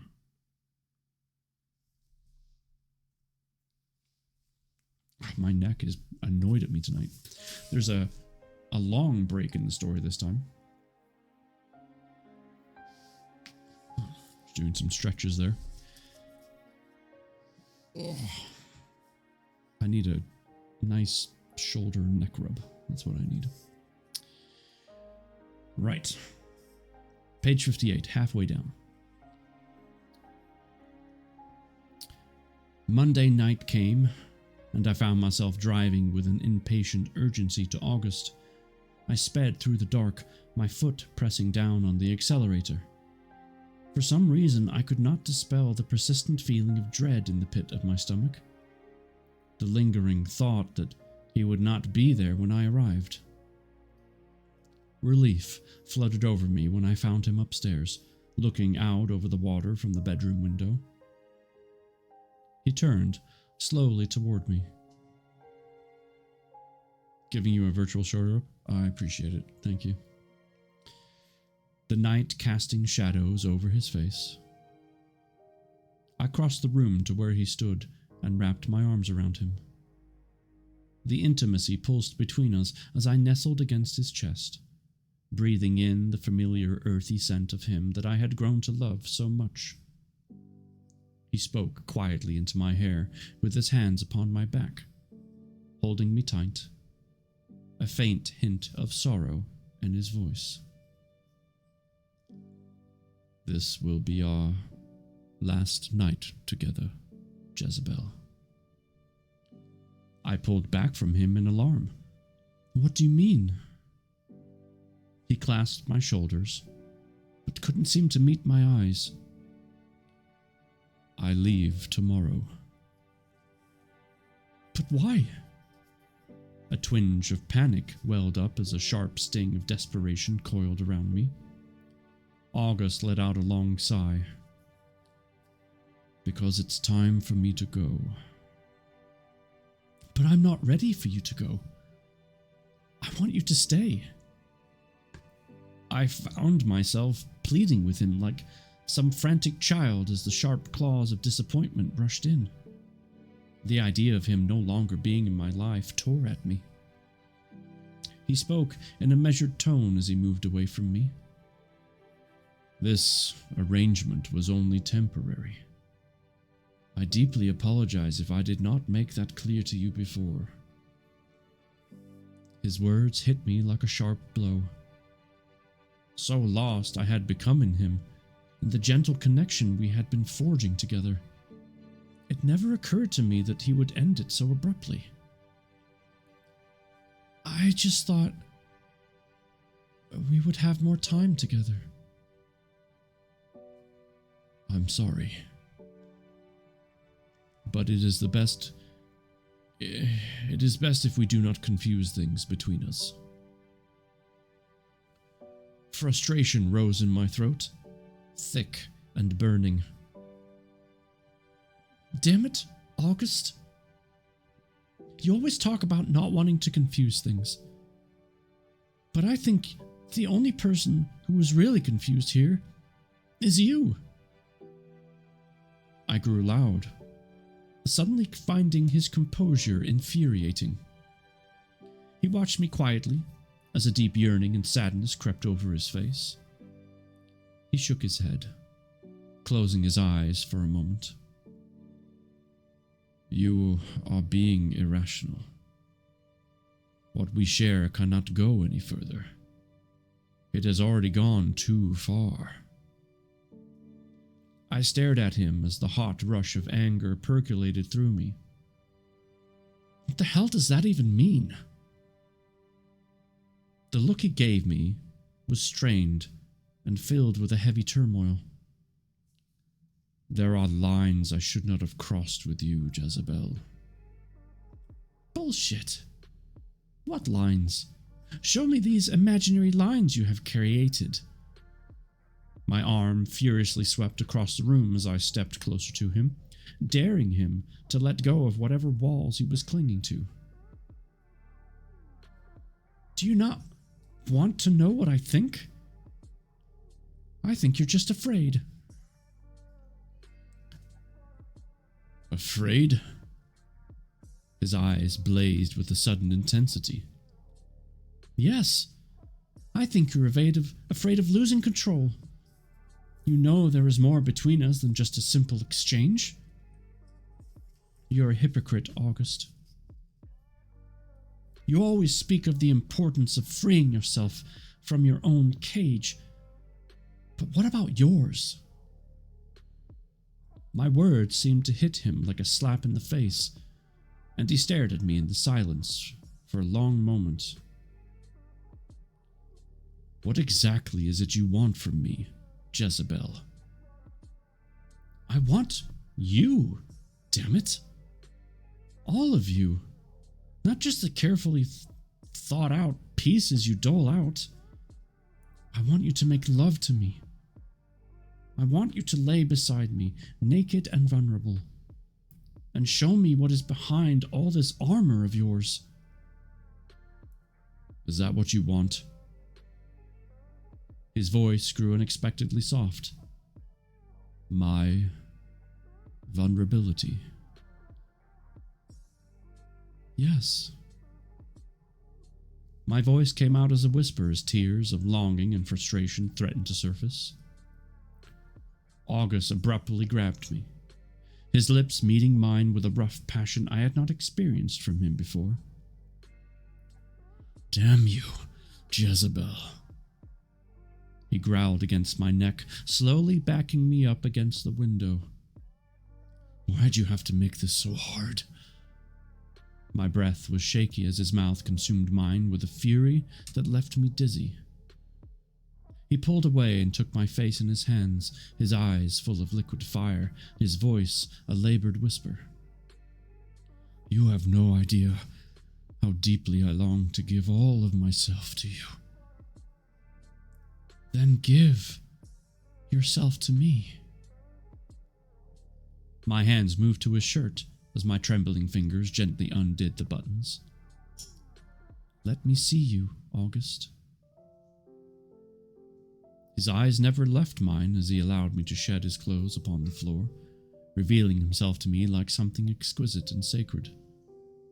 My breath caught in my throat as I hungrily ran my hands along the warmth of his skin, trailing down his torso and hovering over the place he had kept so secret from me. A feverish arousal coursed through me as I held him, firm and throbbing in the palm of my hand.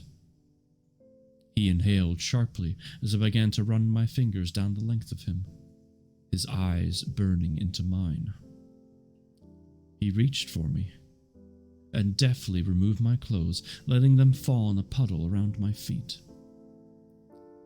With a soft moan, I pressed myself against him, my lips against his, drinking in this moment I had so desperately longed for. The sensation of his skin against mine was an electric shock to every nerve in my body, and I lost myself to the blinding rush. The heat of his gaze followed me as I knelt to the floor. His hands gripped my shoulders in a feeble attempt to push me away, but I resisted and took him brazenly into my mouth, my desire to taste him overcoming all else. I wanted him to give himself over to me. A loud groan spilled from deep within him as my tongue reverently drew circles across his skin. The pulse of his arousal thick and heavy as he relinquished his barriers. Jesus, Jezebel. My name was a luscious exhale upon his lips as I took him in deeper, almost enclosing him completely. My hands slid into my hair and tugged hard. His hands. Now I lost my place. Damn it. His hands slid into my hair and tugged hard as he shuddered against me. His sudden release was an overpowering heat that coursed through me as he filled the room with his impassioned cry, the warmth of him spilling into my mouth, thick and unexpectedly sweet, like honey. I marveled in his ability to lose himself with such abandon. It was erotic and wild, and it left me weak with longing. "What are you doing to me?" he growled, abruptly lifting me into his arms and carrying me over to the bed. I wrapped my trembling legs tightly around his waist, filled with a heavy, aching desire as he placed me down onto the sheets, pinning me softly beneath him. He hovered above me for a moment, his eyes filled with heat, his voice breathless as his mouth found my neck. "God, how you intoxicate me." In one blissful motion, August slid himself inside me, letting out a deep moan and drawing me tight against him. The power of his arousal was surprisingly undiminished as his desire touched my depths. Pretty much. A simultaneous rush of pleasure and emotion coursed through my body, and I cried out in broken, fragmented gasps as I frantically clutched him against me. The feel of him inside was a searing heat, filling me up in a way no man had before. Every thrust became a blinding current, and a sensation of something ancient and profound overcame me. Sheer ecstasy and euphoria, desperation and sorrow. It was centuries of him violently coursing through every fiber of my being, rippling images like vivid projections on a screen, washing over all of me like a tidal wave. I clung tight to him, for fear it would carry me away. It was as if August was not only sharing his body with me, he was sharing the incredible depths of his soul, the intricacy of his story. It was intense and overwhelmingly beautiful. "Pulcra diletkas tu mihi tantam." He moaned against me in his haunting Latin dialect, his lips and hands devouring my skin. His eyes bore into mine, an inferno that eviscerated all my senses as he gently pinned my arms above my head, plunging himself in even deeper, to the very core of me. I began to dissolve, to lose all sense of who I was. So, this is what it felt like to be consumed, to be split apart by a connection so sharp it cut away at my walls, leaving the layers to crumble around me. His breath became a tantalizing shiver against my ear as he chanted my name. His mouth moved down to the delicate pulse of my neck, and I arched myself back, knowing what he wanted even before he asked. Offering up every part of myself to him. He could have it all. "Yes." "Oh, God," he called out like a prayer upon my skin as his teeth sank fully into me. The feel of him inside me when he drew out my pleasure with each pull of his mouth brought me to such an astounding high that my vision began to blur. My mind shattered into fragments, and my body coursed with an ecstasy so profound I wondered if I would ever be able to come back. Through my blinding haze of pleasure, August shuddered against me, a visceral current of energy that washed over me as he released me from his embrace, crying out so loudly in his own surrender that his voice echoed upon the walls. A bliss spilled from me like an undulating river, while August's labored breath fell upon my neck like a delicious dream, our bodies coming down from our tangled, elated high.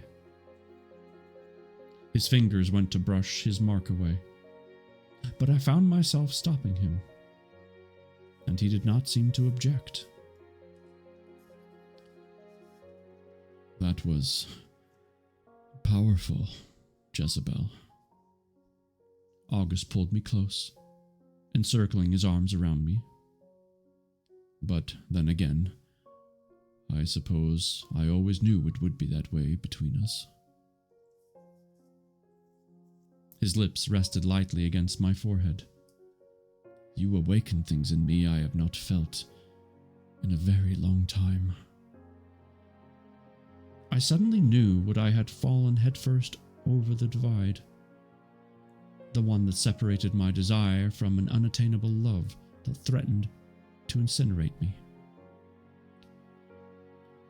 And you make me feel whole again, I whispered against his skin as I gripped him tightly against me, not wanting this moment between us to end. A feeling welled up inside me and gave itself a name. Happiness. I had found the fragile and elusive strands of happiness tucked away within myself, waiting for me to claim them. August gazed down at me with a look of such tenderness it stilled my breath. What is it about you, Jezebel? You move me so deeply.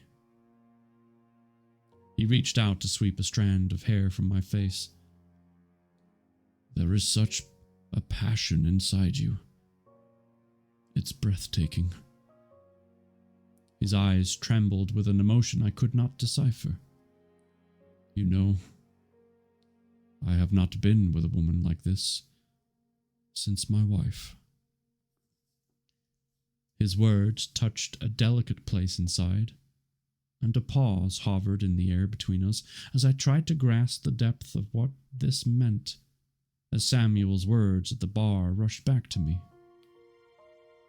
August slipped quietly into my mind, plucking my thoughts from me. You found out about her, didn't you? So that was her. A sadness washed over me as I hesitantly continued. There was a man who was talking about this house the other day. A deep sigh moved through him as he slowly rolled away from me and sat on the edge of the bed. I reached out for him and trailed my hand across his back as the pale, wavering light of the moon cast shadows upon his skin. You don't have to talk about it. Shaking his head, he leaned forward and rested his arms on his knees. Slowly,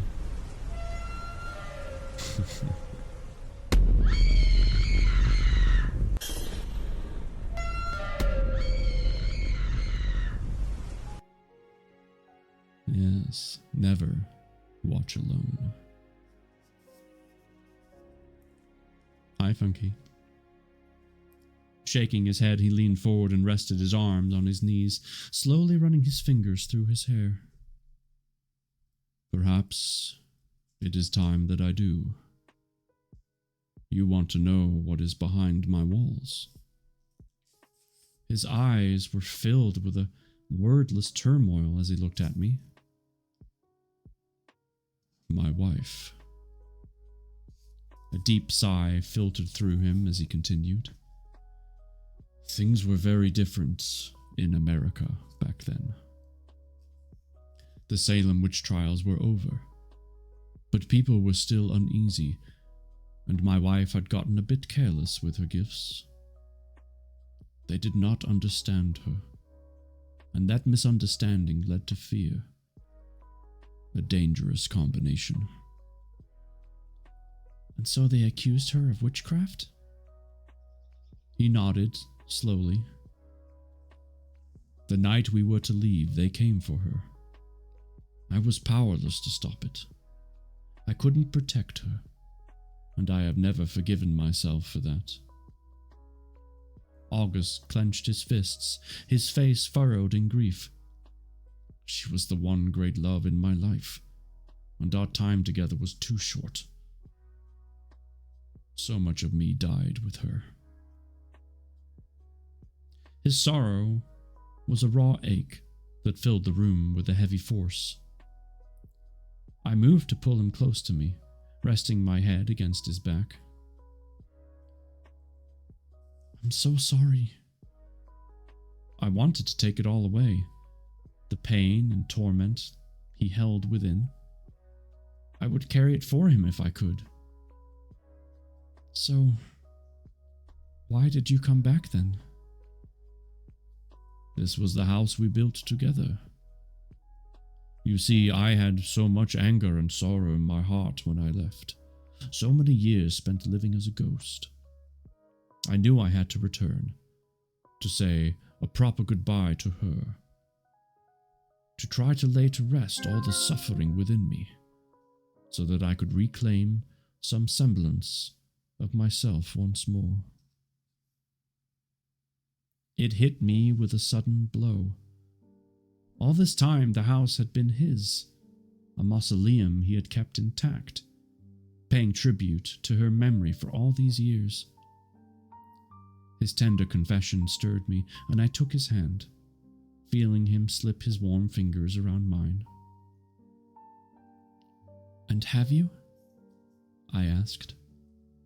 August turned to me, his eyes swimming with sentiment. Yes, I believe I have. But I did not expect to find you. Kilobyte, hello. How you doing? He stroked my open palm with his thumb, running over the curved lines. Such a strange coincidence you are. Reaching up, I traced his face with my fingertips, my touch lightly trailing across his forehead and down past the delicate sweep of his almond-shaped eyes. I memorized every detail of this moment, of what we just shared, to preserve it under the thick glass of my memory. You don't have to go, I whispered. I'm sorry, Jezebel. He leaned in close, placing a lingering kiss upon my lips. It was soft and gentle, and it spoke of a resolve I could not negotiate. Sinking into his arms, I wrapped myself around him. He held me, his hand softly running through my hair while I melted into him. The warmth of his skin against mine was a comforting anchor as tears slipped onto his chest. I knew I could not convince him to stay. He had unlocked a door, one that had been buried deep inside me. He had crept into my quiet little world, a world I could no longer comprehend without him, but one I knew I had to. I began to feel the weight of Embrace's sleep wash over me. I struggled to stay awake, but I was unable to fight against the current. It slipped its tendrils around my mind, pulling me away from him, into the dark waters of dreams. We have a small break in the story right here, and I am getting alerts up the wazoo. What is going on? Relaxing after the great dinner I made myself. Well, fantastic. For what dinner did you make? One must know. And you have missed, so much spiciness. You may want to go back and listen to this later.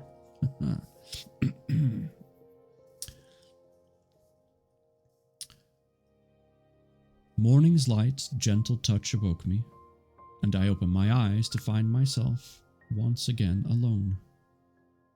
I did not call out for him, for I knew he was gone, slipped from me like an untamed bird. I prepped 2-pound sirloin with red skin, creamy mashed potatoes, and sauteed mixed veggies. Wow, that sounds amazing. Have you ever thought of doing this professionally? I have. I have thought about it. Unfortunately, I don't have, at least at the moment, the right kind of space to do a proper recording. I need some sort of enclosure so that my microphone doesn't feel like it's in a room. I need it to, when I speak, I need my words to fall dead, if that makes sense. I need my words to drop as soon as they come out of my mouth so that in the recording, it's as good as it can be. But I have thought about it. You totally should. My keyboard is all sorts of messed up today. What are you doing with your keyboard, Jennifer? But yeah, I've thought about it. Yep. Daddy. That's right.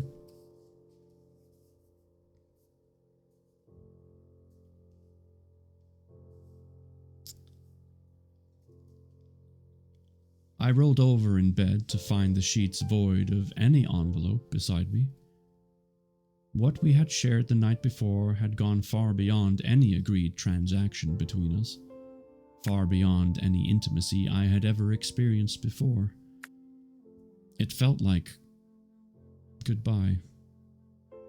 His last words whispered to me through the simple gesture. Wouldn't you like to know? Yes. In a daze, I searched for my clothes upon the floor, only to find them neatly folded on the table beside the bed. My fingers ran over the creases made by him, and my eyes pricked with sudden tears. Willing my limbs to move, I reluctantly dressed and made my way downstairs, glancing over the furniture, which was once again covered in thick white canvas cloth, erasing all evidence of him ever being here at all. Almost as if he had been nothing but a wild and delicious dream. I stood in the living room for a moment, allowing this reality to settle around me. Gazing out the window, I took in the expanse of the water laid out before me, like an undulating blanket, billowing out until it softly touched the horizon. The silence that stood beside me was crushing, a heavy space that I knew August would no longer fill. My legs were like weights, hesitant and plodding as I walked to the door. Reaching for the knob, my eye caught on a piece of paper. My hand shook as I pulled it down from the door and opened the carefully folded letter. Jezebel, my heart aches as I write this. You deserve so much more than pen against paper. Leaving you is not easy, but I fear there is no place for us together. I returned to this town with intentions to heal the wounds of my past, and discovered you in the process. You are the spark of light in the vastness of my night, and for this, I will be forever grateful. August. My tears fell upon the paper, staining the flowing script of his name as a vastitude of sorrow gripped my chest. He was really gone. His note, like a finality to a beautiful, breathtaking song.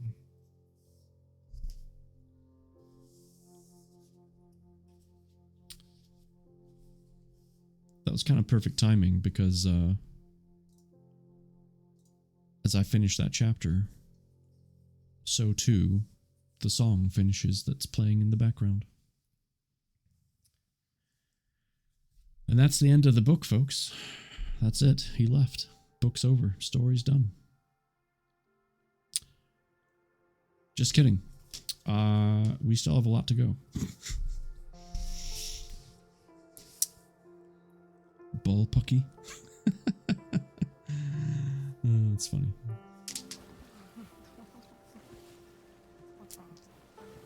everything. Makes me so nervous when you giggle. When I giggle? Yeah, nervy. You noticed that? Makes me Very nervous when I cinematic. giggle, It too. was. I love it when that happens. Doesn't happen very often. Damn, Queenie! Damn!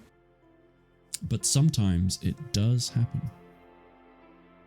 If someone was able to clip that, that would be a great clip to have as I finish the chapter and the music's, you know, coming down with it. That would be really cool. In fact, I'm just going to do that. I don't know why I threw in an exclamation mark there. Because I don't have a clip command. But if I don't see a clip of that, I'm going to go back and find it myself.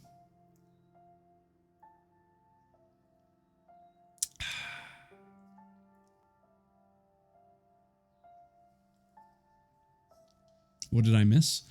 The end of the chapter, I guess. And a whole lot of spice. We've had some books in the past that have had spiciness, don't get me wrong. But this one takes the cake so far. We're only 7 chapters in.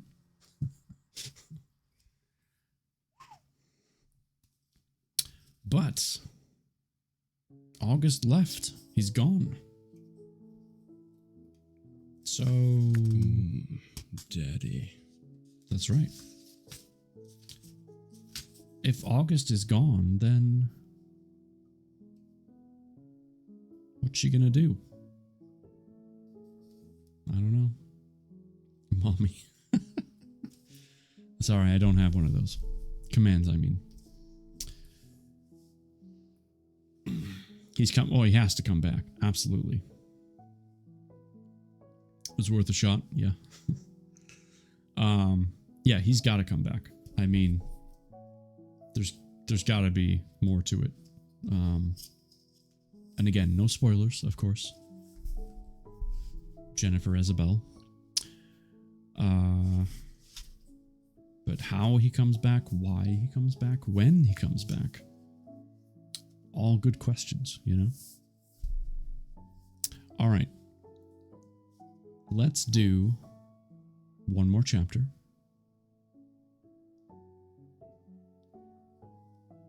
He fell for her and he's running out of guilt. Could be. Could be. I'm kind of wondering, in a maybe far-fetched concept here, that Jezebel is, I don't want to say a reincarnation of his late wife, but maybe the same bloodline, perhaps? I don't know. We'll see. I wouldn't have even thought of that, though, had their names not been shared between them. So, I don't know if that's really accurate, but it would be cool. It would be cool. I mean, I think it's safe to say we're all loving the story so far. So, whatever happens, no worries. But after each chapter, I do like to hypothesize of, you know, what might be coming, just because it's fun, you know? Get all giddy and stuff. Jennifer's over there doing one of these numbers. Or making a mess of her keyboard. We just have to wait and see. You're gonna say that a lot when we're in here. You're gonna say that a lot. That's pretty much it.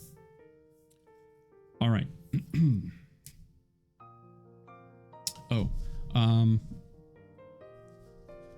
You added Jennifer to your favorite author list? Okay, that's awesome. That's such a... Thank you. I owe 5 push-ups, which for some reason the current count says 0. I don't know why. I could have swore you changed it.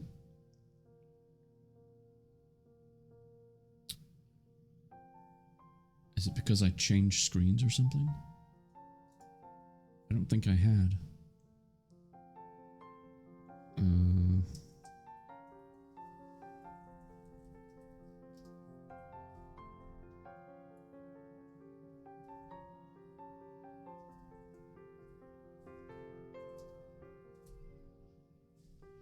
There we go. That's weird. Anyway, my point is, I know I need to do the 5 push-ups. If anyone wants to redeem the channel point for the other push-ups, now would be a good time, because I'm going to go do those before we do our final chapter for the evening. So, yeah. Push-up time. And there's Funky. Alright, BRB.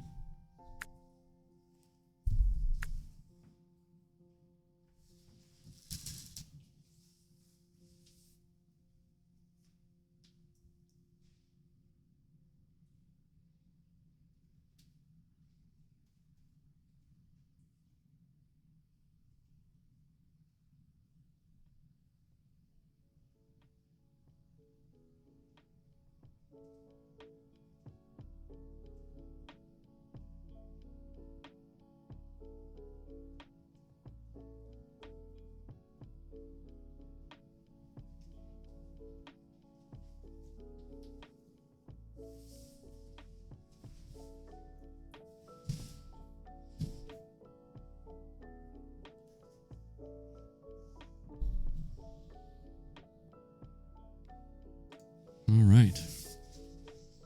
Thank you for that, Redeem. And yes, the cat came in.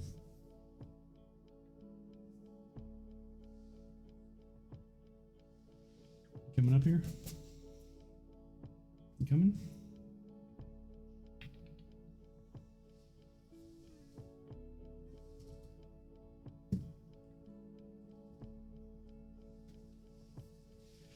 Kitty.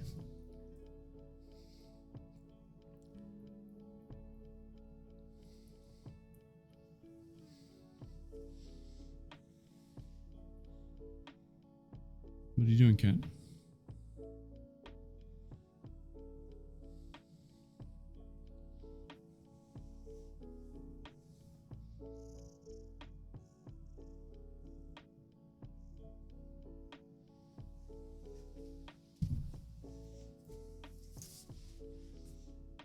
Thanks for visiting.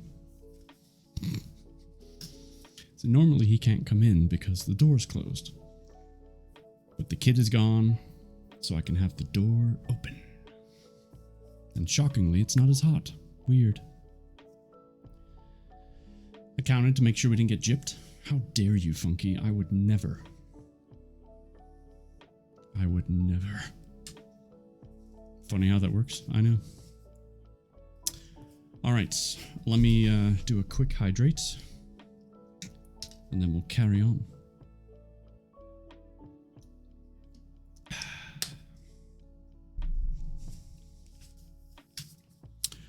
Okay, chapter 8, page 67.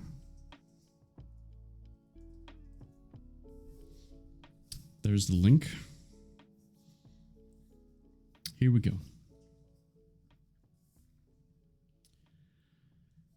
The months tumbled by while I tried to reorganize myself. I didn't quite fit into my old life anymore. The edges of my reality had frayed and lay scattered around me, like a puzzle with missing pieces I could no longer arrange. August had obliterated me, releasing emotions which had lain dormant for so long it left my heart exposed, the delicate strands stretched and swollen. August's last words to me burned in my mind like a mantra. The creases of his letter worn from all the times I had unfolded the paper, my fingers tracing over his script as if the very act could summon him back to me. I missed him with a sorrow that clawed fiercely at my skin. I missed his gentle words that made me feel full of possibility. the beautiful world of splendor and unbelievable pleasure he had shared with me. Being without him was like trying to come down off the precipice of the greatest high. Well, that's quite the honor. But I guess if you've lived for that long, you should be pretty good at it, you know what I mean? But beneath all this lay the raw pulse of anger. I was angry at August for leaving, for slipping away into the night. How could he have shared himself with me like that and then leave? Sometimes, late at night, I would wake in a blind panic, scrambling around in the dark to locate my bearings. In these moments, it felt as if August had been nothing more than the creeping hallucinations of insanity, and I worried that I may have lost my mind completely. I would then find my way over to a mirror, as if my image could provide a lifeline. But I struggled to recognize myself. It was as if he had stolen my skin when he left, leaving bone and tissue exposed. My russet eyes stared back at me with a haunted loneliness. Tears leaked from the tangled depths and slipped down my cheeks, while I traced the faint pink marks around my neck. The only other remnant left of him. A definitive proof that was fragile and began to fade with time. Spring arrived, and with it the rush of tourists. I busied myself with clients and took on the role of cleaner again. I needed the kind of physical work that left my body sore and exhausted, so that when I came home to my apartment, I could walk past the heavy silence and succumb to sleep. Slipping into tangled dreams, I would find him waiting for me, like a silent observer against the sky of my longing. And morning would always come too soon. At times, I would find myself driving up to the bluff in the fruitless hope that perhaps he had returned. But his house remained empty and locked. I would stand and watch the ocean angrily smash itself against the rocks. My yearning was like a silent call out to him from across an endless water. Feeling alone and marooned on an island that no one else had access to. Who could I speak to? Who could I share this story with, without it sounding like the lovesick ravings of a lunatic? A break in the story, a longer break. The tail end of summer had slipped away, leaving autumn to court the trees again, blowing her flirtatious color around. The sun had begun to sink softly into the horizon, giving itself to evening as wispy trails of pink stretched across the sky like brushstrokes. I had decided to take a walk out along the dock and noticed the familiar vibrant hue of a purple trailer, signaling that the tarot card reader was back in town. She always came during this time when the seasons shifted. She would park beside the wharf where the water lapped gently against the pier. The locals called her the crazy gypsy lady. Still, they would go to her when they thought no one was looking, slipping into her trailer to gaze into the future that was written upon their skin like inedible ink. I found myself drawn to her door as it opened, and she stepped out, wearing a dress the deep color of the forest, her long gray hair blowing out around her like a halo. "Oh, hello there. I'm just about to pack up for the night, but I think I have some time for a reading." Her bright green eyes fell on me while I stood there in silence. "That is what you came here for, right?" I wasn't quite sure why I was there, but her smile was warm and inviting, and I found myself saying yes. "Please come in." She swept her arm in the direction of the open door, and I took a tentative step inside. Heavy incense burned from somewhere within the trailer, a pungent aroma of cedar and spice. My eyes scanned the intriguing items lining her shelves. Reaching out to touch one, my fingers brushed over a statue of a woman holding a spear, ornate engravings etched deep into the wood. That's Helkla, an ancient priestess from Iceland. She is the remover of illusion. She motioned to the couch, covered in a red velvet throw. Please, take a seat.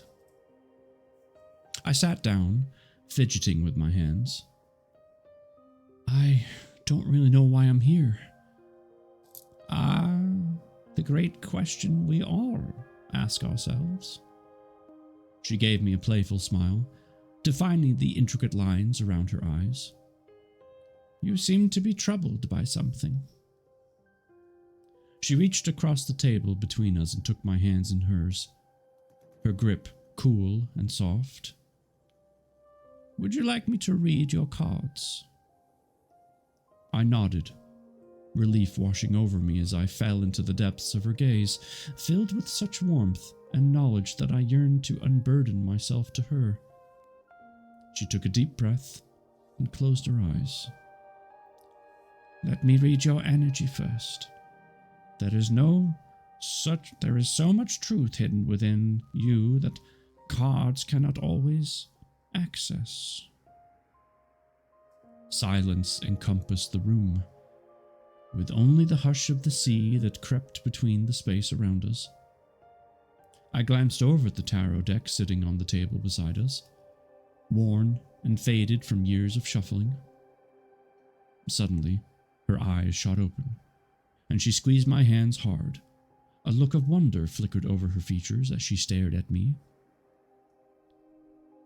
You have met him.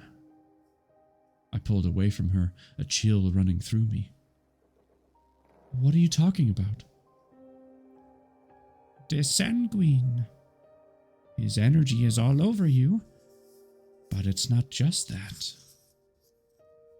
Her face crinkled in deep thought, then shifted to surprise. He didn't only embrace you, did he? My skin grew flushed as I recalled my last night with August. The powerful rush of him as he shared himself with me, the overwhelming ache of emotion he had stirred within. She shook her head slowly. You know, his kind is not known to do that. To lay with us. She regarded me for a moment, her piercing green eyes seeming to shift through my layers. There must be something incredibly special in you that he saw. I stared at her. How do you know about all this? She leaned forward, her eyes blazing with an intensity. The sacred truth holders are an ancient group of beings, said to have descended from the stars. She raised her hands up like an invocation. The only ones with direct access to the universal life energy that flows from within all of us. They are here to help us heal the wounds of disconnect. And Desanguine is one of the oldest left of the sacred blood. He is the keeper of all the secrets. Desanguine? As in August? She smiled at me. Yes, that is what we call him. Madam, what's up? Just stopping by to say hi. Man, I've missed so many of your streams because you go live when I'm asleep. Not happy about that. Okay? We need to have a talk about your schedule. But I'm glad you're here. Hi. My mind scrambled around, trying to fit the pieces together, and a warm rush of something akin to excitement washed over me. Wait. So, you know him? She nodded. I met him once. A long time ago. Did he embrace you? It shocked me to feel jealousy creep up at the thought of him with this woman, of his caress on her, of him transporting her to such sublime heights of ecstasy. As if she could sense my thoughts, she let out a laugh. Oh, no. Nothing like that ever passed between us. I met him years ago in Syria, in the ancient city of Damascus. This was long before the war broke out. I traveled there to witness the custodian's Veritium gathering. I had connected with a woman while I was researching Desanguine and those of his kind, and she was able to help me gain access. I had the honor of speaking with him. When you go live when I'm busy, we do need to have an intervention. Agreed. Agreed. She smiled at me with a wistfulness in her tone. The most beautiful man I ever met. He gave me my gift, you know. The gift of sight. Most mystics and clairvoyants of the world have been touched by him. Nostradamus, for example. She waved her hand in the air to highlight this fact, the tiny gold bracelets on her wrists softly tinkling against each other. It is his way of creating an accessible lifeline of truth for us. Wait. He met Nostradamus. I was familiar with the 16th century French physician, having read one of his books of prophecies years ago. How does he give people this gift? She tapped on her forehead. He just places his hand there, like unlocking a little door within. We all have the capacity to be seers. Most of us just don't have available access to that part of our brain. August does, and he is able to open it for us. I shook my head, slowly taking in all that she had just said. I had no idea about any of this. He never told me. I mean, he told me a little, but we never got enough time before he left. Oh, he probably never would have told you what I'm telling you right now. I think he feels weighed down by everything, overwhelmed at times. He is fallible. One of the trade-offs of receiving our life energy, it makes him just as susceptible to fear and remorse as the rest of us. Perhaps he found in you a sweet escape from it all. She paused a moment and looked at me reflectively. I just can't believe he came back here after all this time. A stillness settled over the trailer, and I quietly breathed in this knowledge around me. While we sat talking, the sun had sunk itself to a low orange ball that floated on the horizon. A dusky light filtered through the blinds, casting eerie trails throughout the room. She leaned in close to me. I'm sorry, but I don't think I ever got your name. I'm Raven. I smiled at her. Jezebel. Jezebel? You do know that was his wife's name, right? I nodded slowly. That's very interesting. Yes, it is, considering the fact that it's not even my real name. It's not? Her green eyes searched mine with deep interest. And so would mine. That's very interesting. No, my birth name is Sarah. Jezebel was a name given to me in a dream. In a dream, really? What kind of dream? I adjusted myself on the couch, recalling the night the woman had come to me with her fiery red hair and piercing emerald eyes. This was about 20 years ago, back when I was living in foster care. I was about 15 or so at the time. Things were really hard for me then. My parents had been killed in an accident the year before. My mind shifted uncontrollably around the memories that rushed in. The loud screech of tires against a wet road, the sickening crunch of metal, my parents' lifeless eyes. Weeks spent in the hospital among bright lights and blinking machines, my body trying to piece itself back together while my soul lay shattered.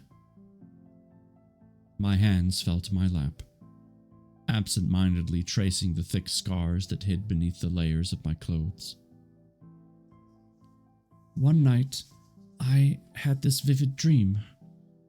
I was sitting in a meadow on the edge of a forest. The sky was a deep purple, and this woman appeared in front of me. We spoke of many things as we sat together.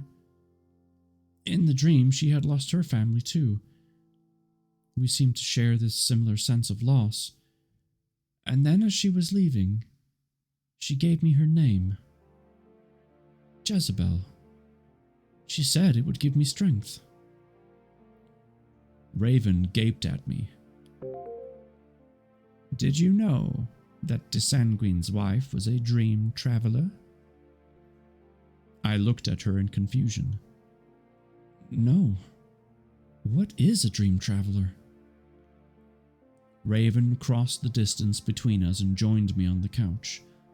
Clutching my hands in hers, she spoke with growing excitement. Every truth holder has a gift they are able to share with us. Desanguine's is a gift of sight, but his wife, Jezebel, well, she had another gift. She squeezed my hand tightly, one that had not been discovered yet. It was her ability to travel through dimensions of time and into people's dreams. It is quite possible that the woman in your dream could have been her. And in that case, it makes the connection you have with him potentially more powerful than either of you are aware of. I sat there with my heart racing as I tried to digest all this information she was throwing at me. The gifts that those of his kind were able to instill in others. The potential connection I had to his wife. I realized I had stumbled into a world that was far more complex than I had originally thought. I apologize if this is a lot for you to take in. I have not met many who have experienced a truth holder's embrace, let alone Desanguine's. He tends to be extremely selective. What do you think it was that he saw in me? Raven stood up and moved across the room, her long dress swishing against the floor as she drew a box of matches from a drawer and struck one. She brought the flame to her large red candle sitting on the counter, illuminating the growing darkness with a warm glow. I'm afraid only he knows the answer to that, Jezebel. She blew out the match, and the thin line of smoke trailed upward before disappearing. How about we do that reading I promised you? Raven picked up the deck of cards that lay on the counter and joined me beside the couch. She shuffled them slowly, and then fanned them out across the small coffee table in front of us. Her fingers lightly hovered over the cards before she pulled one out and placed it upon the table. Ah, the strength card. This is a good one, Jezebel, she said, tapping her finger upon the card which depicted a woman laying beside a lion, her fingers tangled in his mane. It represents mastering raw emotions. This is the inner journey you are on right now. Raven pulled another card slowly from the deck, her eyes lighting up. The Two of Cups. I am not surprised to see this here. Why is that? I asked, leaning closer to the card to inspect the image of a woman and a man, their hands intertwined around two golden goblets. Look. Raven pointed to the face of the lion, rising above them like mist. What just... Surf. Thanks for giving a sub to Zarias. And hi, Surf. What's up? Thank you for that gift, my friend. That's really nice of you. I appreciate it. And since I didn't remove the push-up counter from 5, I will just leave it there. No. Don't worry. You're all good. What? Dude. Surf. Thank you. Polaritude, Amara, Kebo, Here There Be Monsters, and Funky. Thanks for giving those 5 subs, man. That's... You didn't need to do that. Red, can you please change the push-up counter to 30? And go steal some of their chains. That was super kind, man. You didn't need to do that.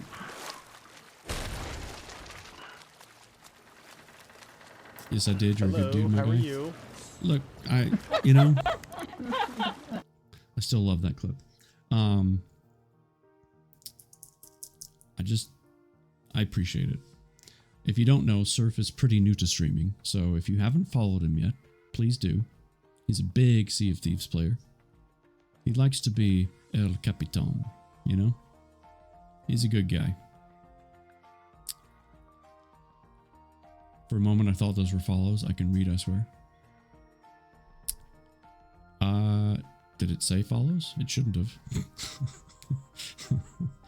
Maybe the, It's fine. Why is it not changing the push-up counter? It still says 5. There must be something wrong with the bot or the command or something, because when I do it, it does it.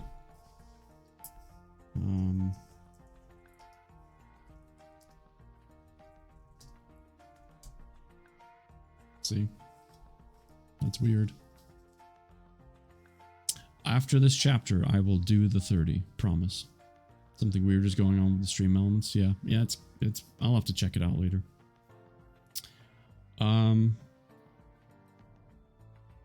Right, we're at the bottom of page 73. We'll do them together. Sounds good. I'll let you know. There's the lion again. This card represents the physical and spiritual intimacy between two people. There is a sacred journey here. When this card is pulled, it signifies a strong connection you share with another. A powerful partnership, affecting your past, present, and future. And the star? She looked up at me as she pulled the last card, placing it atop the others with a warm smile. The star is all about reconnecting one's soul with the divine, tapping into your exalted origins and your attraction to a higher union. Her eyes were full of a soft wisdom as she spoke. You possess a strength inside that I believe August has not encountered since the loss of his wife, and I see transformation and healing for both of you. And that ends chapter 8. A very interesting chapter, actually. Dealing with the loss, and then the gypsy woman revealing the truth.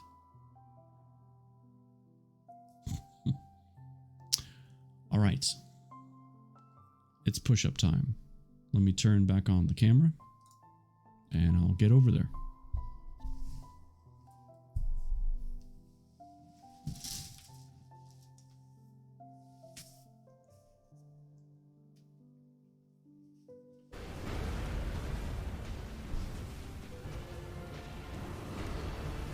Please don't do that.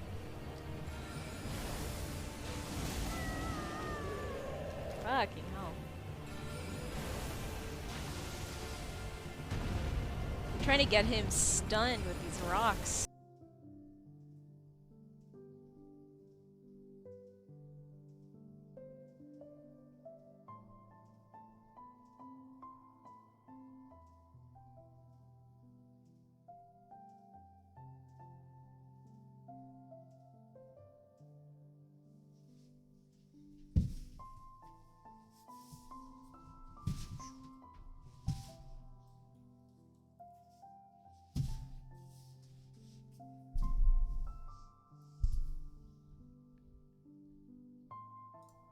All right. Woot woot. Wow, that's so crazy. Definitely going to add this to my collection as soon as I'm able. Yeah, definitely one for the bookshelf for sure. Did you do it, Surf?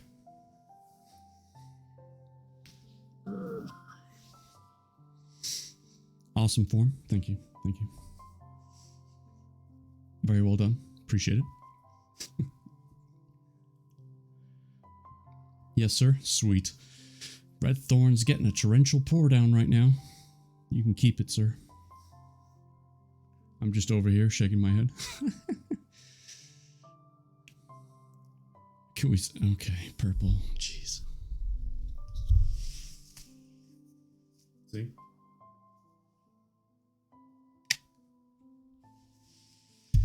My pasty white arms. No sun for me. Ugh. I just burn. I just burn. My push-ups have gotten a lot better. I can do at least 40 in a row. So we're getting there. We're getting there. All right. My goodness. Let me edit the push-up counter one more time.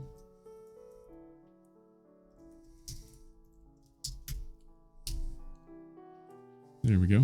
Because we completed the push-ups.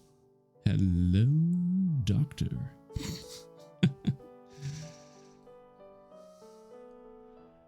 All right. Gosh, this has been fun. I'm really enjoying this book. A lot. So, in fact, I've had a really good streak of books lately. Like, I've said this before, but I can't always guarantee, like, the caliber of the book that I'm going to read because I don't read it in advance. It's kind of I do my best to scope it out, you know?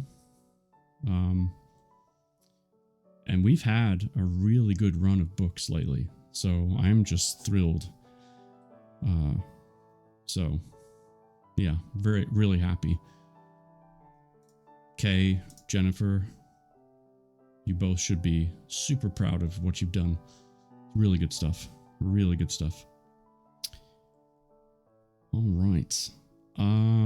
We'll be back on Sunday to continue our journey through this book. And for Meow, we are going to go do a raidy poo over to Chaotic Carly. Because she's raided us before and I never get to raid her, but she's live right now. So that's what we're going to do. Gosh darn it. Whether she likes it or not. How many chapters are there? I don't have a table of contents. So,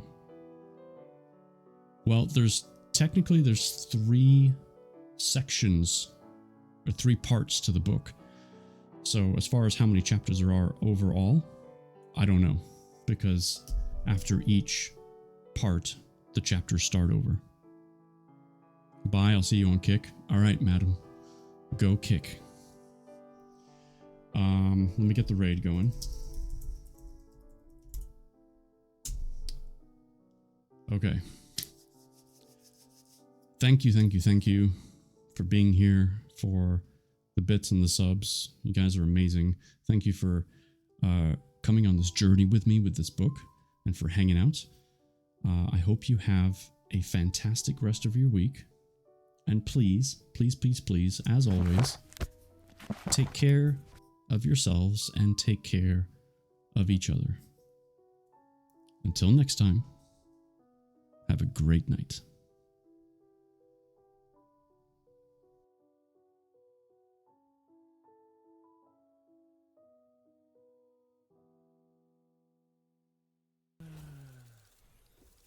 Oh, sweet Kona.